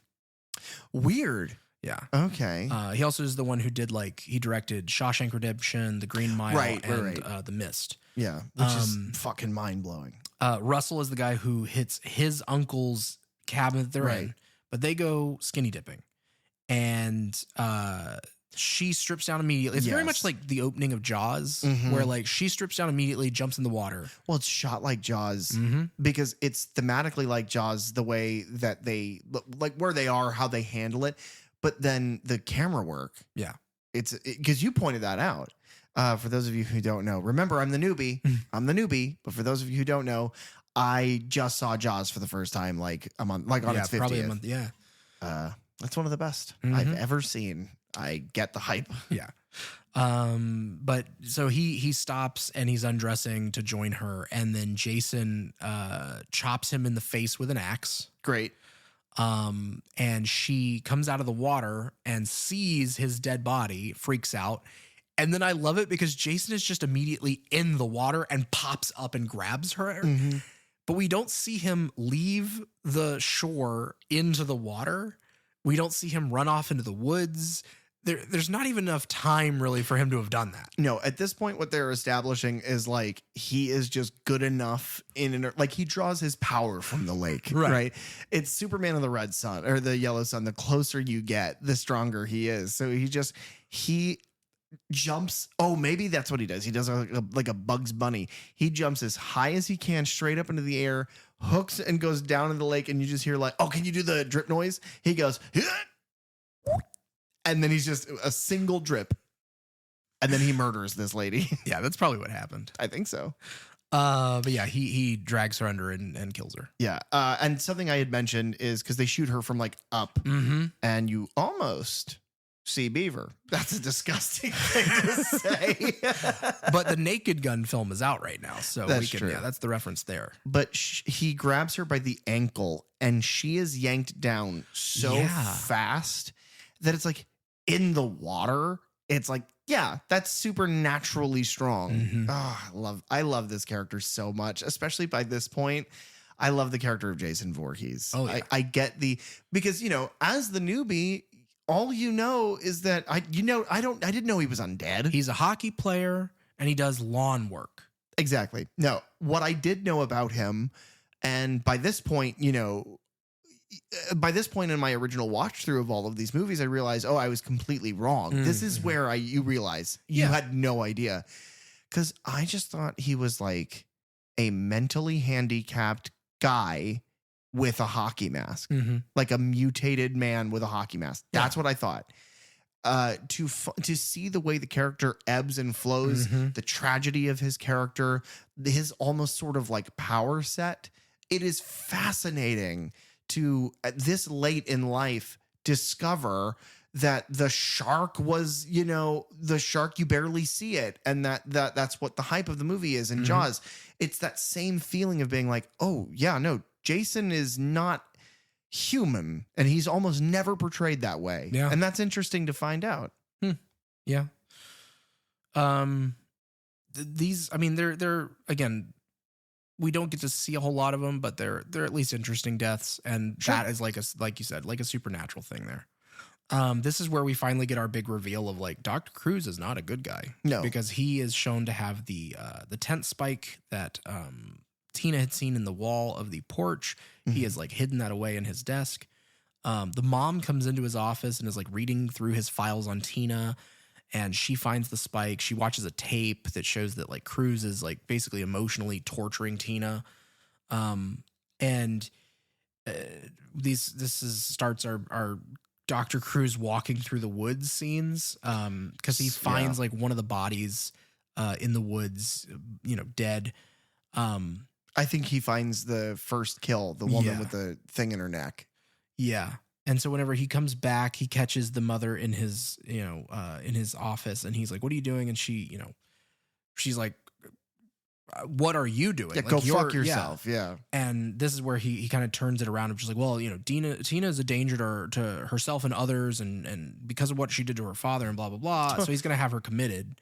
Don't make me hit you like your now dead ex-husband did. She's like, "What the fuck?" Yeah, let's hope he doesn't pop up anywhere. And then Tina is like, "Oh yeah, you big man, why don't you come out to the dock?" And he's like, "Yeah." Wait a minute. But Tina overhears this argument, and so she hops in a car and speeds away. Yeah. And as she's driving, because it's like, you see the broken down car from the couple for earlier, but I mean, she's just like whizzing down this forest road, and she slams on brakes because she sees a vision of her mother being killed by Jason in the middle of the road, and she crashes into this tree. And then we kind of, again, we jump around to a bunch of people. So Maddie and Robin have been trying to get with David, I believe.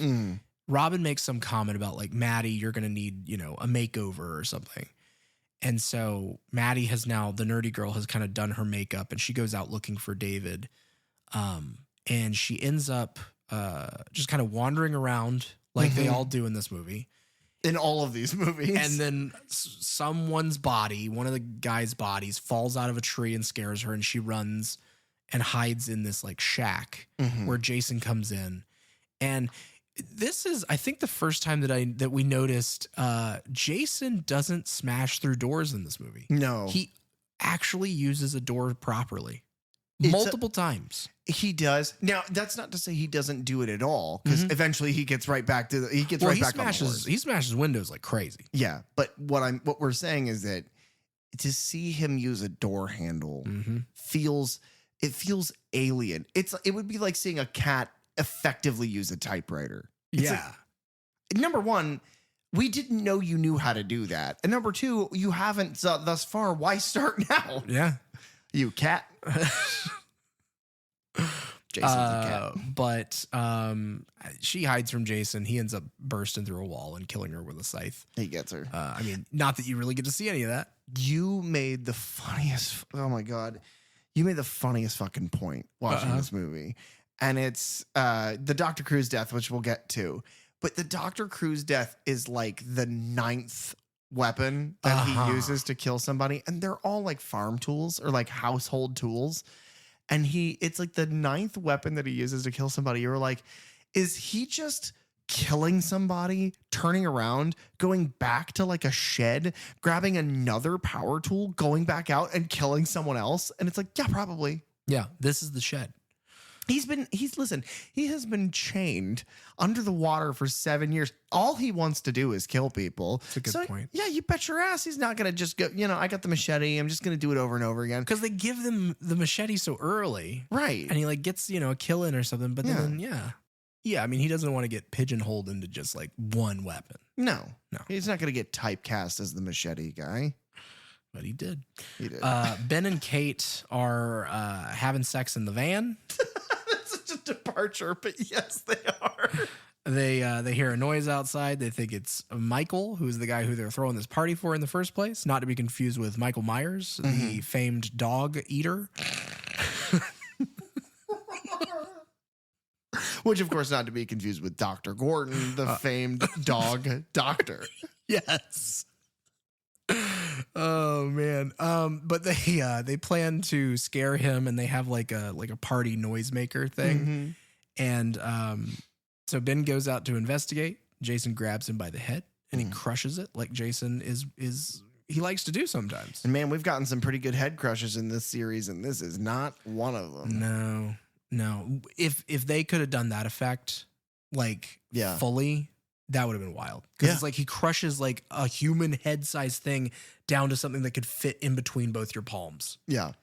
And then Kate looks out the window of the van and he pops up and like stabs her in the eye with the noisemaker.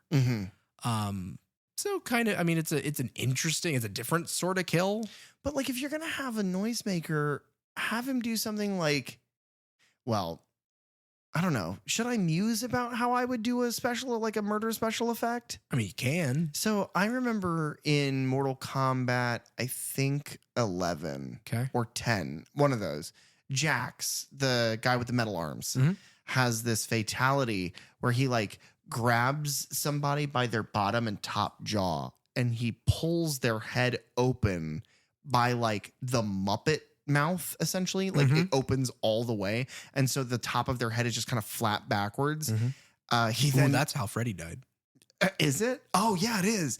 But then he puts his cigar out on their tongue in that. Nice. But what I would have done is pull their head open and stick the noisemaker in the throat hole and have it go off and then gurgle blood out of it. That's what Victor Crowley would have done. That's what maybe. Maybe. Or he would have fed that person to a gator. Because that's in the bayou. Yeah. David and Robin are having sex in the cabin. Hard cut. Jason, because he knows exactly, he was brought back to life by electricity, so he understands electricity. Yeah. So he walks up, he pulls the power line from the house. Great. Killing the power. And then he just walks on into the house. And then one of my favorite shots in the whole movie, David goes into the kitchen. The amount of time we spent just talking about how effective this was in our last rewatch, this may be the most like, this may be the best thesis to what we've been talking about, how background horror is so much more effective than like spooky jump scare bullshit. Yeah. Because like as David walks across the kind of the dining room area into the kitchen, and I mean you can watch this scene a dozen times and miss it if you're not looking, if you're not just like scanning the background, because it's a dark back half of the room. Yeah. And the lightning flashes at just the right moment, and then you catch a look at Jason just standing bolt still in the corner of this room. Just fetid and rotten in this like very nicely decorated home, and it's just terrifying. And he's so big. Yeah. And even like that far back in the background, it's like you can see the amount of space that he's taking up in the room. You can see the distance between his head and the fucking ceiling. Yeah, he's huge. But then so David like goes to the fridge, and as he hears something, he turns around and Jason stabs him in the chest with a kitchen knife.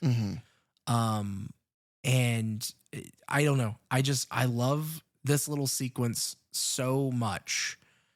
I still probably don't like it as much as the reveal of him in 6 whenever the camera moves up and he's in there. The window, yeah. Because that hits a little more, but it's the subtlety here. But David had come down, leaving Robin, I guess, upstairs. So she gets up to eventually check on him and Maddie.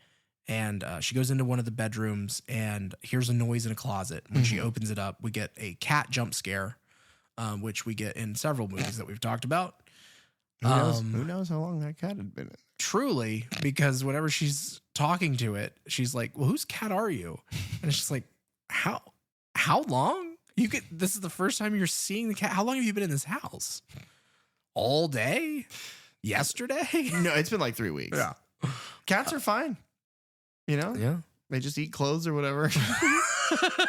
They chew on leather belts. But she like backs up and finds, I don't even know whose head it's supposed to be. One of the guy's heads. Not a very good head prop. And then Jason bursts in and grabs her and throws her out a window. Which is this movie's hilarious death. It is the backfold. It is the Kristen being thrown like and doing cartwheels into a burning lake. It is, he just yeets her out this fucking house. And this was the second version of this kill, because the first one they'd shot and they weren't happy with it. And so they actually went back to the cabin that they used in part 4.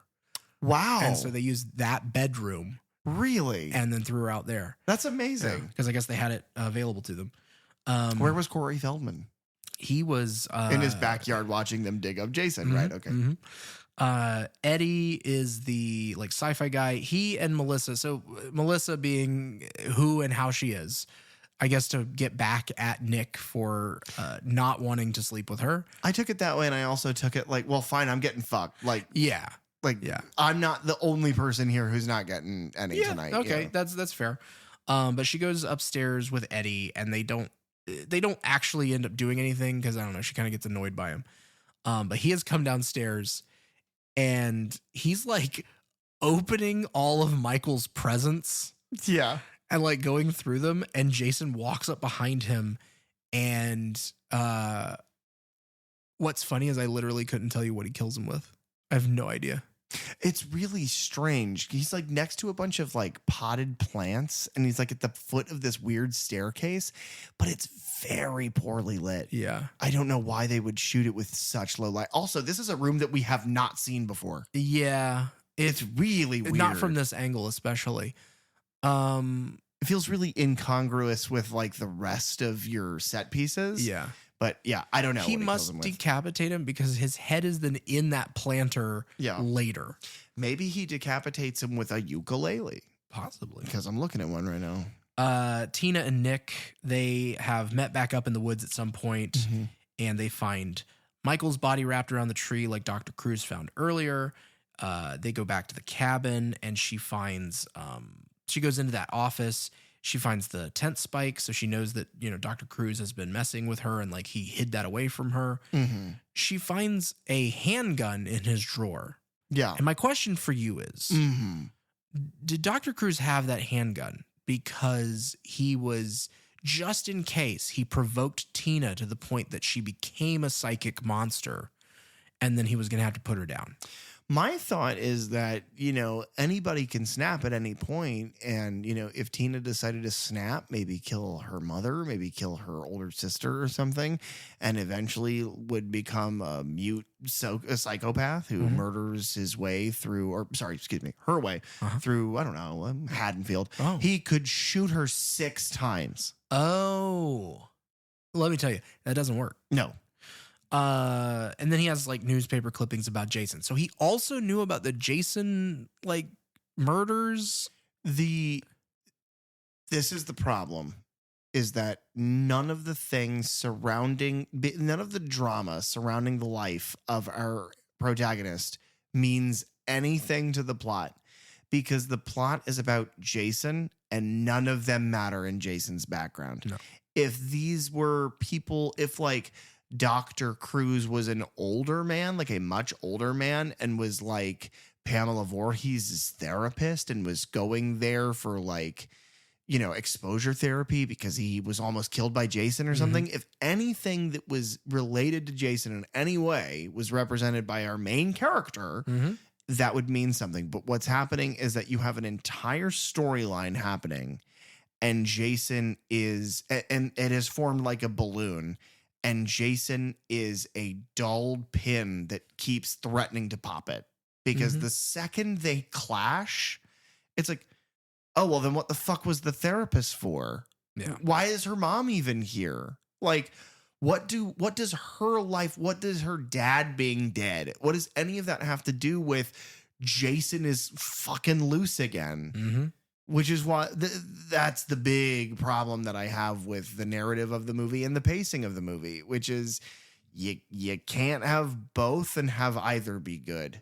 Which is not necessarily true, because Jason's gonna be good no matter what you do. You can put Jason in a Pee-wee movie and it'd be fucking fit. Honestly, that would be fantastic. Yeah. Him just like killing living inanimate objects in the house. How funny would it be if Pee-wee was like riding his bike and then Jason was standing in the sidewalk, but Pee-wee was like, well, I'm not gonna go on the street. That's illegal. And he stands up and he's like, hey, you gotta get off the sidewalk. And then Jason folds him in half and gets on his bike and rides away. Yeah. That's pitch it. Yeah. Too bad we didn't get a third Pee-wee movie. It's a shame we got the second. Never seen it. But yeah, Tina like freaks out. She's having an emotional break. And this is where we really get that like Evil Dead 2 scene. Yeah. Where like it's a really cool effects scene because everything in that room is like moving and shaking and flying around and things. It's very much I think Roald Dahl must have been a big fan of this film. Yeah. Because he clearly then went and wrote Matilda after this. Oh yeah. You mentioned that when we were watching it too. Yeah. That's a very, very fair comparison. But Tina, believing her mother is out in the woods, goes out to look for her. And like, she's worried that Tina's worried that her mom's out in the woods with the doctor. But like that's what I'm kind of saying is like, but then where does Jason, and it doesn't matter. Yeah. Where does he fit in? Yeah. Where does he fit in? Because Dr. Cruz and the mother and they find like the crashed car that Tina left earlier. So they're now running through the woods. So everyone's just running through the woods looking for each other separately, but none of them are looking for each other. They're all looking for individual parties within the two groups now. And it is impossible to keep track of what. No. And then Jason just kind of shows up and he's got like, I don't know what exactly this thing is. It's a tool of some kind. It's a blade on a pole. Yeah, it's like a pole saw. And he kills the mother because Dr. Cruz like basically holds her as a human shield in front of him. Yeah. Because he is a bad person. Yeah. Nick has gone back and forth to the cabin to check on other people. And he eventually goes back finding Melissa in Tina's house and Tina not there. Yeah. And then Dr. Cruz. Yeah, because I want to run that to ground before I forget any of these weird details. Because I don't know that I possess the capability to do any of this in chronological order. Okay. I mean, we're almost to the finale. Yeah, so chronological order has now been balled up and is thrown out the window. So is smashed through the window. Smashed through the window like a college-age girl. Yeah. But so Tina is now running around the woods trying to find her mother. Her mother has just been murdered by Jason. Yes. Dr. Cruz is out in them woods trying to get the fuck out of there. Yeah. He's not looking for anybody, but they run into each other. And he's like, we got to go. And she's like, where's my mom? And Dr. Cruz lies for no fucking reason. And she's like, oh, she's back home. It's like, well, if you went back there, she's not going to be there. Yeah, well, and that's what Tina says. It's just like, no, I just came from there. Right. And he's like, oh, yeah, she's dead. And Tina's like, what? And then looks down and he's covered in blood. And she's like, what did you do? And he's like, oh, listen, and she's like, no, fuck off. And she takes off running. And then for no reason at all, he's like, Tina, wait. Tina, don't leave. Yeah, don't go in there. And it's like, 4 things. Mm-hmm. Number 1, why do you care? You're just being exploitative with this child in the first place. And number 2, doesn't it kind of seem like he's planning, if things go wrong, to kill her himself? Something like that. Number 3, he literally has a hand in the murder of her mother seconds before this. And lastly, why, if you saw a maniac, rotten woodsman out here kill a woman in front of you with a power tool, why are you raising your volume? Oh, yeah. You're a doctor. You to some degree are educated. Why on earth would you see dead zombie Hulk out there and go, don't go? It's like, yeah, you might as well be fucking with your tits out, shining a big flashlight at your tits. Yeah. His man tits. Anyway, Jason shows up, pushes him to the ground, and chops off his man tits. Yeah. With like a weed whacker thing. It's kind of the closest thing to gore we get in the movie because you kind of see the blade punch her skin. Just a second of it. Which in the cut footage, it is a while. Yeah. When it almost like pulls out part of his intestines, like wraps around the blade for a second. It's, like we said, very hard to tell. I absolutely hate this performer. And right here at the end is proof positive that I'm right to feel that way. Yeah.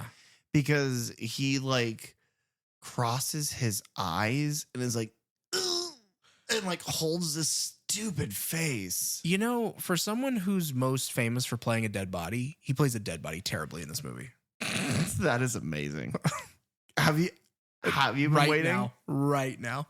Ladies and gentlemen, the champion, Derek Fearberg. Our finale. It's a big one. It is a big one, and I want to like it way more than I do, but I don't. Yeah. Tina finds her mom's body in the woods and then basically stumbles upon all the rest of the bodies that Jason has been collecting. Yeah. We get, the bodies swing down from the tree like we do from Friday the 13th that they stole from Halloween 1978. What I am happy about is they're not, because like that's the closest we get. But I feel like you could just wrap that up with like, it's part of the way he killed him. Yeah. But for the most part, they have still continued to stay away from like, no, Jason doesn't pose them. Jason just kills them. Yeah. This one, he's more collecting their bodies in an area. But then we get again, I've pointed out a couple of them, but another of the most iconic shots from this, one of my favorites. She runs out into the road and spots Jason standing just bolt staring at her. Mm-hmm. And you get like, they cut in tighter on him every time. There's like a lamppost that's shining like a haloed spotlight of light into the middle of this dark road that like right behind the road is just woods. Mm-hmm. And he's not in the light. He's right at the cusp of the light. So he is still mostly in shadow. Oh my God. He strikes a mean fucking profile, dude. Yeah. He's just standing there. Yeah. Menacingly. Oh my God. That one I did have written down. Oh, okay, good. But she uses her powers to play tubular bells, or as close as you could to get there. Mm-hmm. And she rips down a power line. Or no, actually, she wraps him in like vines and stuff from the trees. Another Evil Dead reference. And throws him into this giant puddle. Which is a Friday the 13th Part 6 reference. Yes. The one thing that I pulled from this, which isn't a really good reference, but I was proud of it, is in the first season of The Boys, Butcher and Huey kill the superhero, but is actually a villain, Translucent, by shoving an electric cable up his asshole. Yes. Well, they don't kill him, they knock him out. But that's exactly like I rewatched it and I had totally forgotten the detail of the electric cable, and I see it snaking and I was like, are they going to put this in his asshole? And they do. And they do. You guys are going to have to watch it, but trust me, they do. Wink. And that electrocutes him, and then he gets back up. He does not give a shit. That's how he got brought back to life in the first place. Why would that? Yeah. It's in the Avengers when Thor hits him with the bolt of lightning and Iron Man's like 5,000%. Yeah. But yeah, they run back to the cabin and he leaps through this window. It is so okay.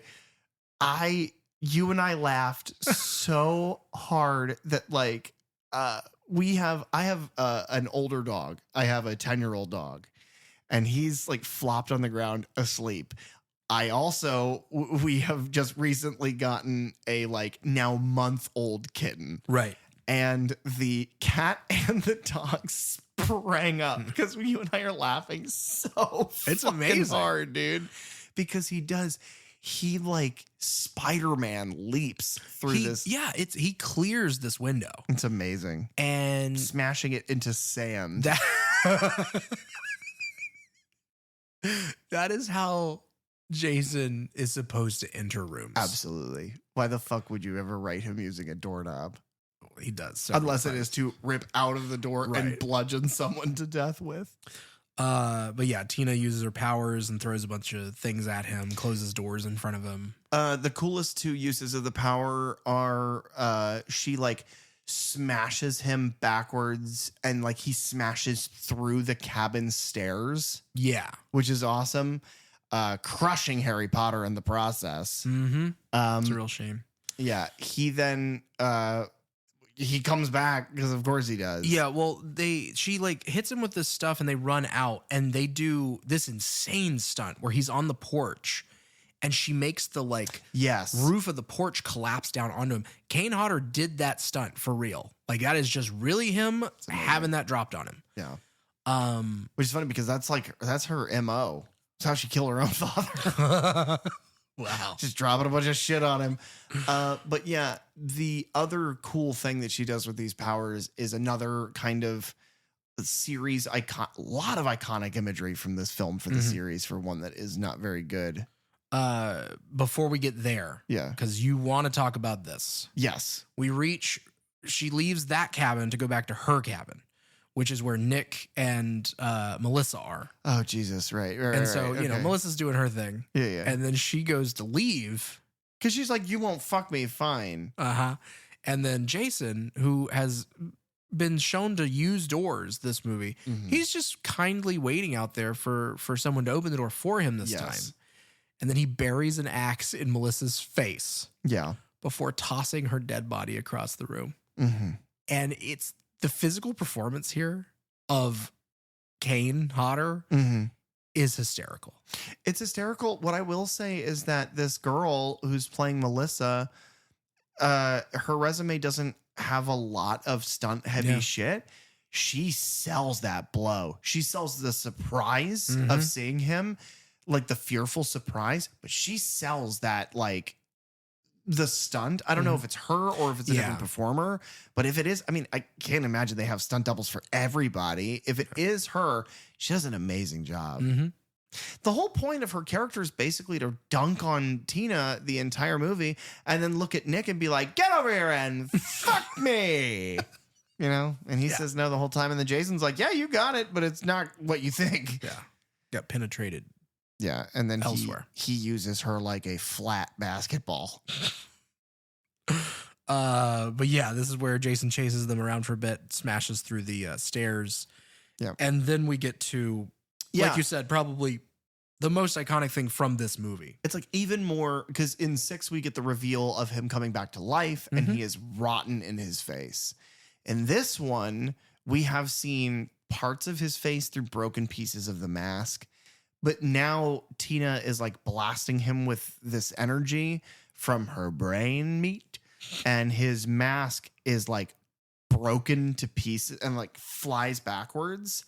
And you finally get the reveal of Jason. Yeah. Having been rotting in that lake for almost a decade. And it is disgusting. My big complaint about 6 was that his eye was perfect. And in this one, his eye is like, he's clearly wearing a sclera lens because his eye is like pus yellow. And like there's like a cataracts over like a red, milky, like retina. Yeah. It's just disgusting. That's awful. And then every piece of his skin, there is some kind of damage. Yeah. And then the whole, I think it's his left, but to us, it's the right side of his mouth is just torn apart. And these big, thick, missing teeth. Because remember, Jason, when he wasn't undead, was still not like a physiologically normal person. Right. So he's got like these big teeth with these huge gaps in between them that are just like connected to gray gums that are barely hanging onto his skull. Yeah. And he sits and he's just glaring. It's fury coming out of this performance. And like his jaw is like clacking and moving. And it's otherworldly. It is such a good performance. Yeah, because you have to think, we've talked about masks and what they mean to these killers. And it's like Michael, it seems to be, he puts the mask on, he becomes a different person, and that brings out this persona in him. So like with Jason, it's like he finds the mask in 3, he continues to wear it. Tommy brings it to him unwillingly. But then he chooses to put it back on. And then he's buried at sea, or he's buried at lake with it at the end of the last one. And so he just wakes up with it here, but it's like he leaves it on the whole time. So it's like, is he choosing? Is the reason he looks as upset that he is right now is because he's been unmasked? Possibly. Yeah, I think it's that. And I think this is the first person that's ever really been able to put up a fight. Yeah. Tommy gets away and Tommy tricks him in the last few, but like, this is somebody who is matching him with raw physical power. And I think it might be both of those things. I think that the mask for Jason is a comfort thing. I think the mask for Jason gives him protection because his entire life, and you learn in the sequels, the subsequent films, is that he was, like I said, he was physiologically different. Yeah. He was differently abled and had a lot of developmental issues. And he went to camp, which means he was a kid with friends. And I bet he got fucking like bullied to shit. And they kind of go through a lot of that in Freddy Versus in flashbacks.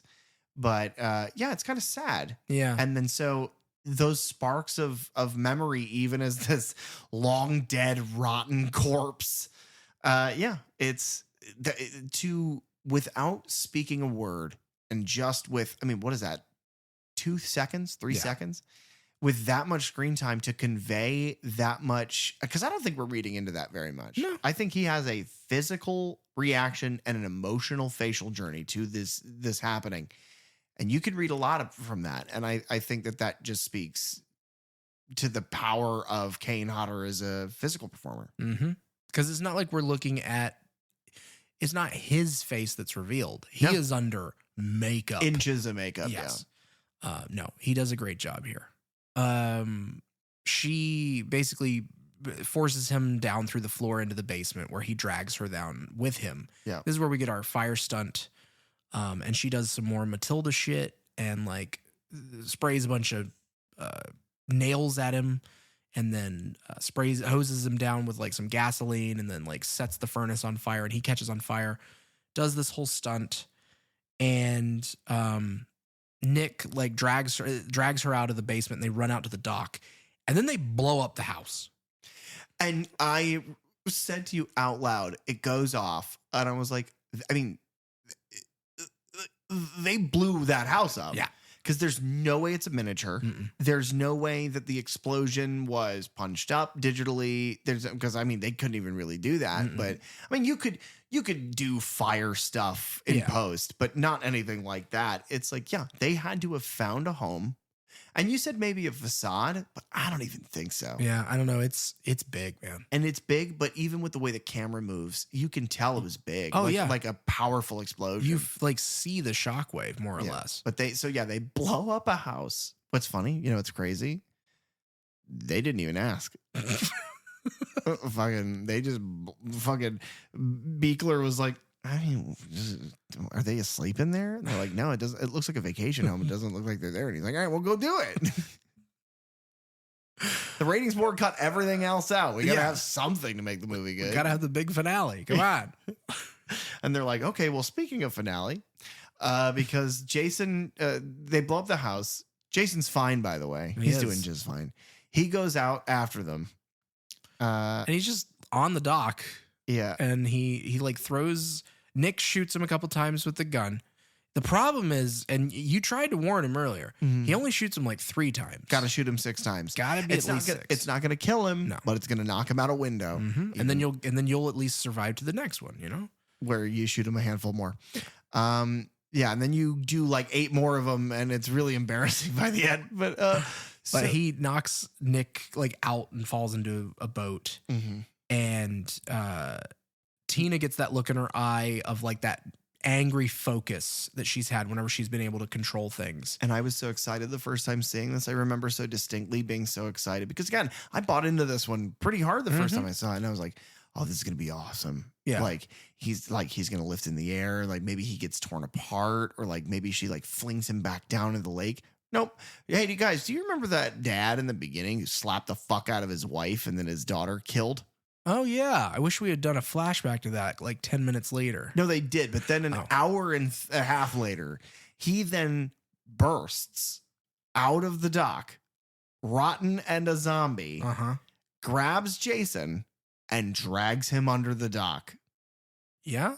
That's how the fucking movie ends. Yeah, I know. Like, that's how you get Jason gone, is her dad is... So the Weekend at Bernie's thing is an actual theory. We could actually do that because she is... I mean, so that's the question, right? Is this Jason, like young Jason in 1 bursting out from the rowboat? Is this... is this the dream that these movies always end with? Oh, good point. So like, did he quote unquote die in the explosion? And so everything from that is the vision, or right. Are you possibly, or is it like, is it supposed to be that she handles it, but the visual that her in her mind's eye is her father? Yeah. Or is it actually her dad? And guys, guess what? The creators of this movie have spoken on this. And apparently it's actually just her fucking dad. Yeah. Like, it's just his fucking corpse bursts out. They're like, yeah, that's not subtext, or like, that's not, a visual thing. That is what happens. And it's like, okay, that's really stupid. Yeah. Let me ask you a question, because we're basically done with the movie. Yeah. How would you end the movie? Is this something we discussed while we were watching? I don't think so. Maybe the first time, but I don't think recently. How would I end this movie? Probably closer to what, even if it was just as simple, because the thing is, like, he jumps up and he wraps the chain back around Jason's neck. And so we end up with him in the same place that we started with him in. If that was the case, if that's where we're going to end anyway, you could have the psychic battle there of her lifting him up and, moving him around through the air, or smashing him down into the dock, or throwing him out into the lake via her mind, and then reconstructing the chain to wrap back around his neck and drag him back down. We could have done all of that. Something interesting, yeah. And then not had the dad for some reason just still be there. Yeah, because it doesn't make any sense. He would be much more rotten than what he's shown to be. Oh, yeah. If we're actually reanimating his corpse. Also, if he had died right there, it's not like they would have just left his body. They would have gotten his body and he would be in a grave. Because if they don't pick up bodies out of Crystal Lake, think about all the skeletons that just sit at the bottom of that lake. It's going to fill up one day. Yeah. It's just, oh my God, that's your worst nightmare. A dry lake bed full of spooky skeletons. Yeah.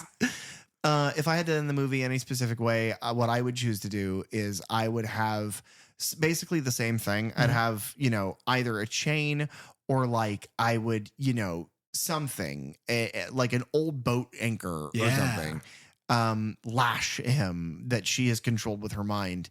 But to give the movie a feel bad ending, because I think the best kind of sequels of this are the things that motivate your characters to continue battling against these unstoppable forces, to give them an emotional resonance. And she didn't really care about her mom. She didn't really care about her dad. Was she sad about the psychiatrist? She and Nick are standing on that dock. Nick is the first person that ever treated her like a normal person. I'd have her lash Jason. And as Jason's going down, the last thing that he does is he grabs Nick's ankle and drags him down with him. It gives there a reason for her to be invested in continuing to be involved with Jason. Yeah. Where she didn't have one in the beginning. Yeah. Well, and it's that. And then why don't they follow up with her? Why don't they bring her? Why don't they continue this in any way?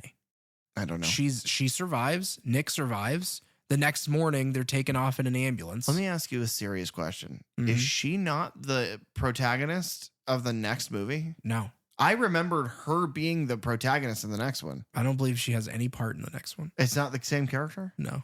I thought it was a recast. Honest to God, I did. Because in the next one, because remember in fucking Takes Manhattan, the main character is like a psychic. I don't believe so. She has fucking visions and shit. But that's okay. No, I see where the confusion is. No. We will get into that with that episode. They are not the same person, but she does have visions. Oh God, guys, please. Just, we have that thing in our bio where you can send us a cup of coffee. Can you guys fund some cocaine? Yeah. You can do it I mentioned Coke like 3 times in this episode, but that's because we keep talking about Stephen King. You get a real problem. I'm addicted to mentioning Coke. Yeah. Real quick, at the end here, Jason's broken mask is found in the wreckage of this house by the firefighters. And it's a quick cameo as that firefighter who picks up the mask is John Carl Buechler. Interesting. Yeah. Nice. Oh my God. Yeah. Jason doesn't go down with his mask again. Mm-hmm. This is going to be so much fun. Yeah, I have zero idea how he gets it back. Mm-hmm. Oh, let me tell you. It's dumb. Yeah, and also, what I do remember about the next one is that he looks nothing like he does right now. Like he has aged in reverse. Like he gets all of his muscles and skin back. Mm-hmm. Mm-hmm. Derek, do you recommend Friday 7 New Blood? This is where we get into these weird places where, as a movie, if I were to recommend this to just regular people, I probably can't.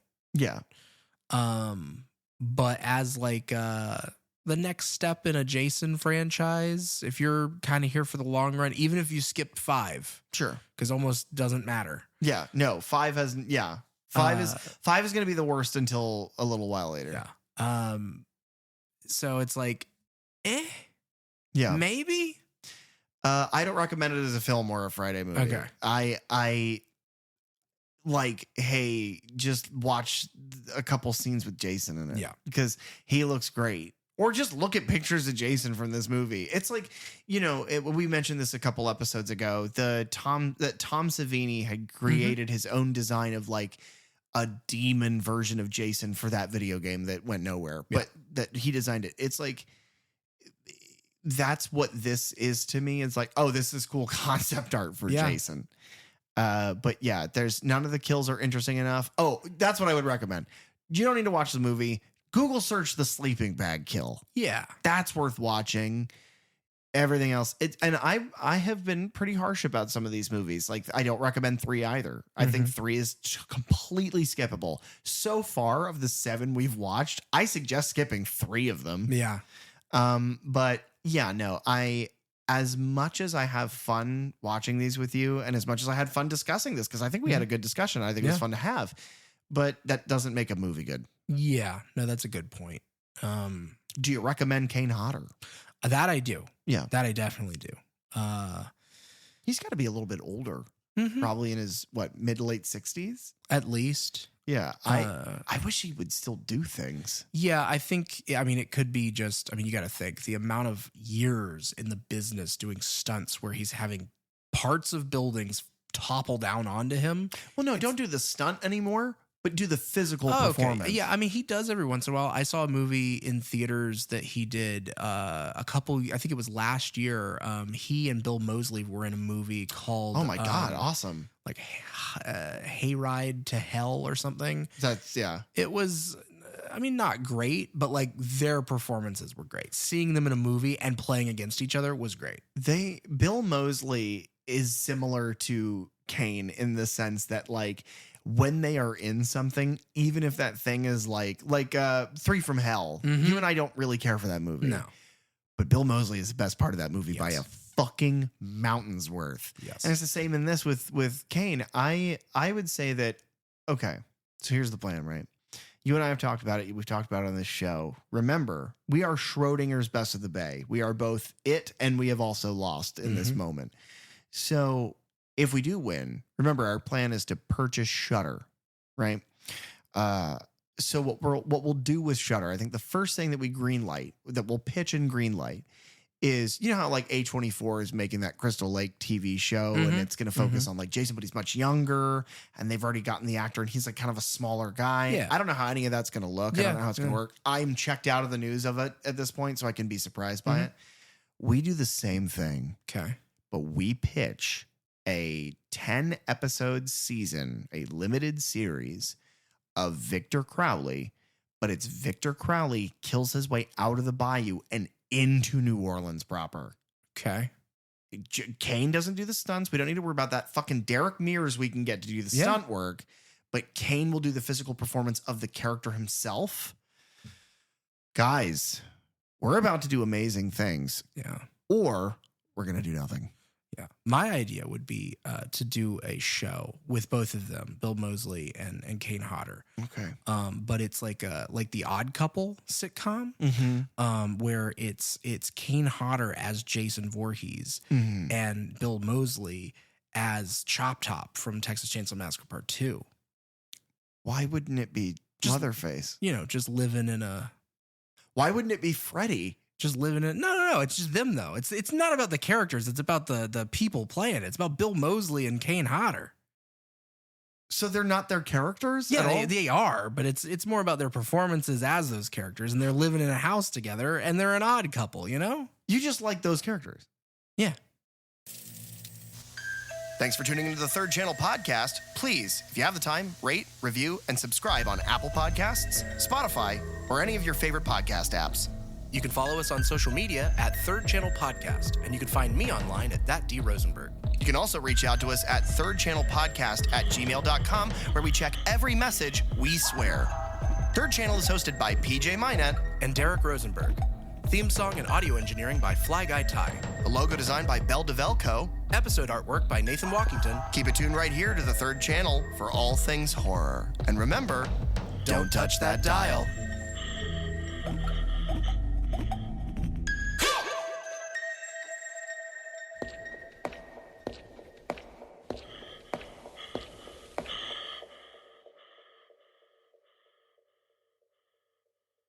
Egg salad and eggs.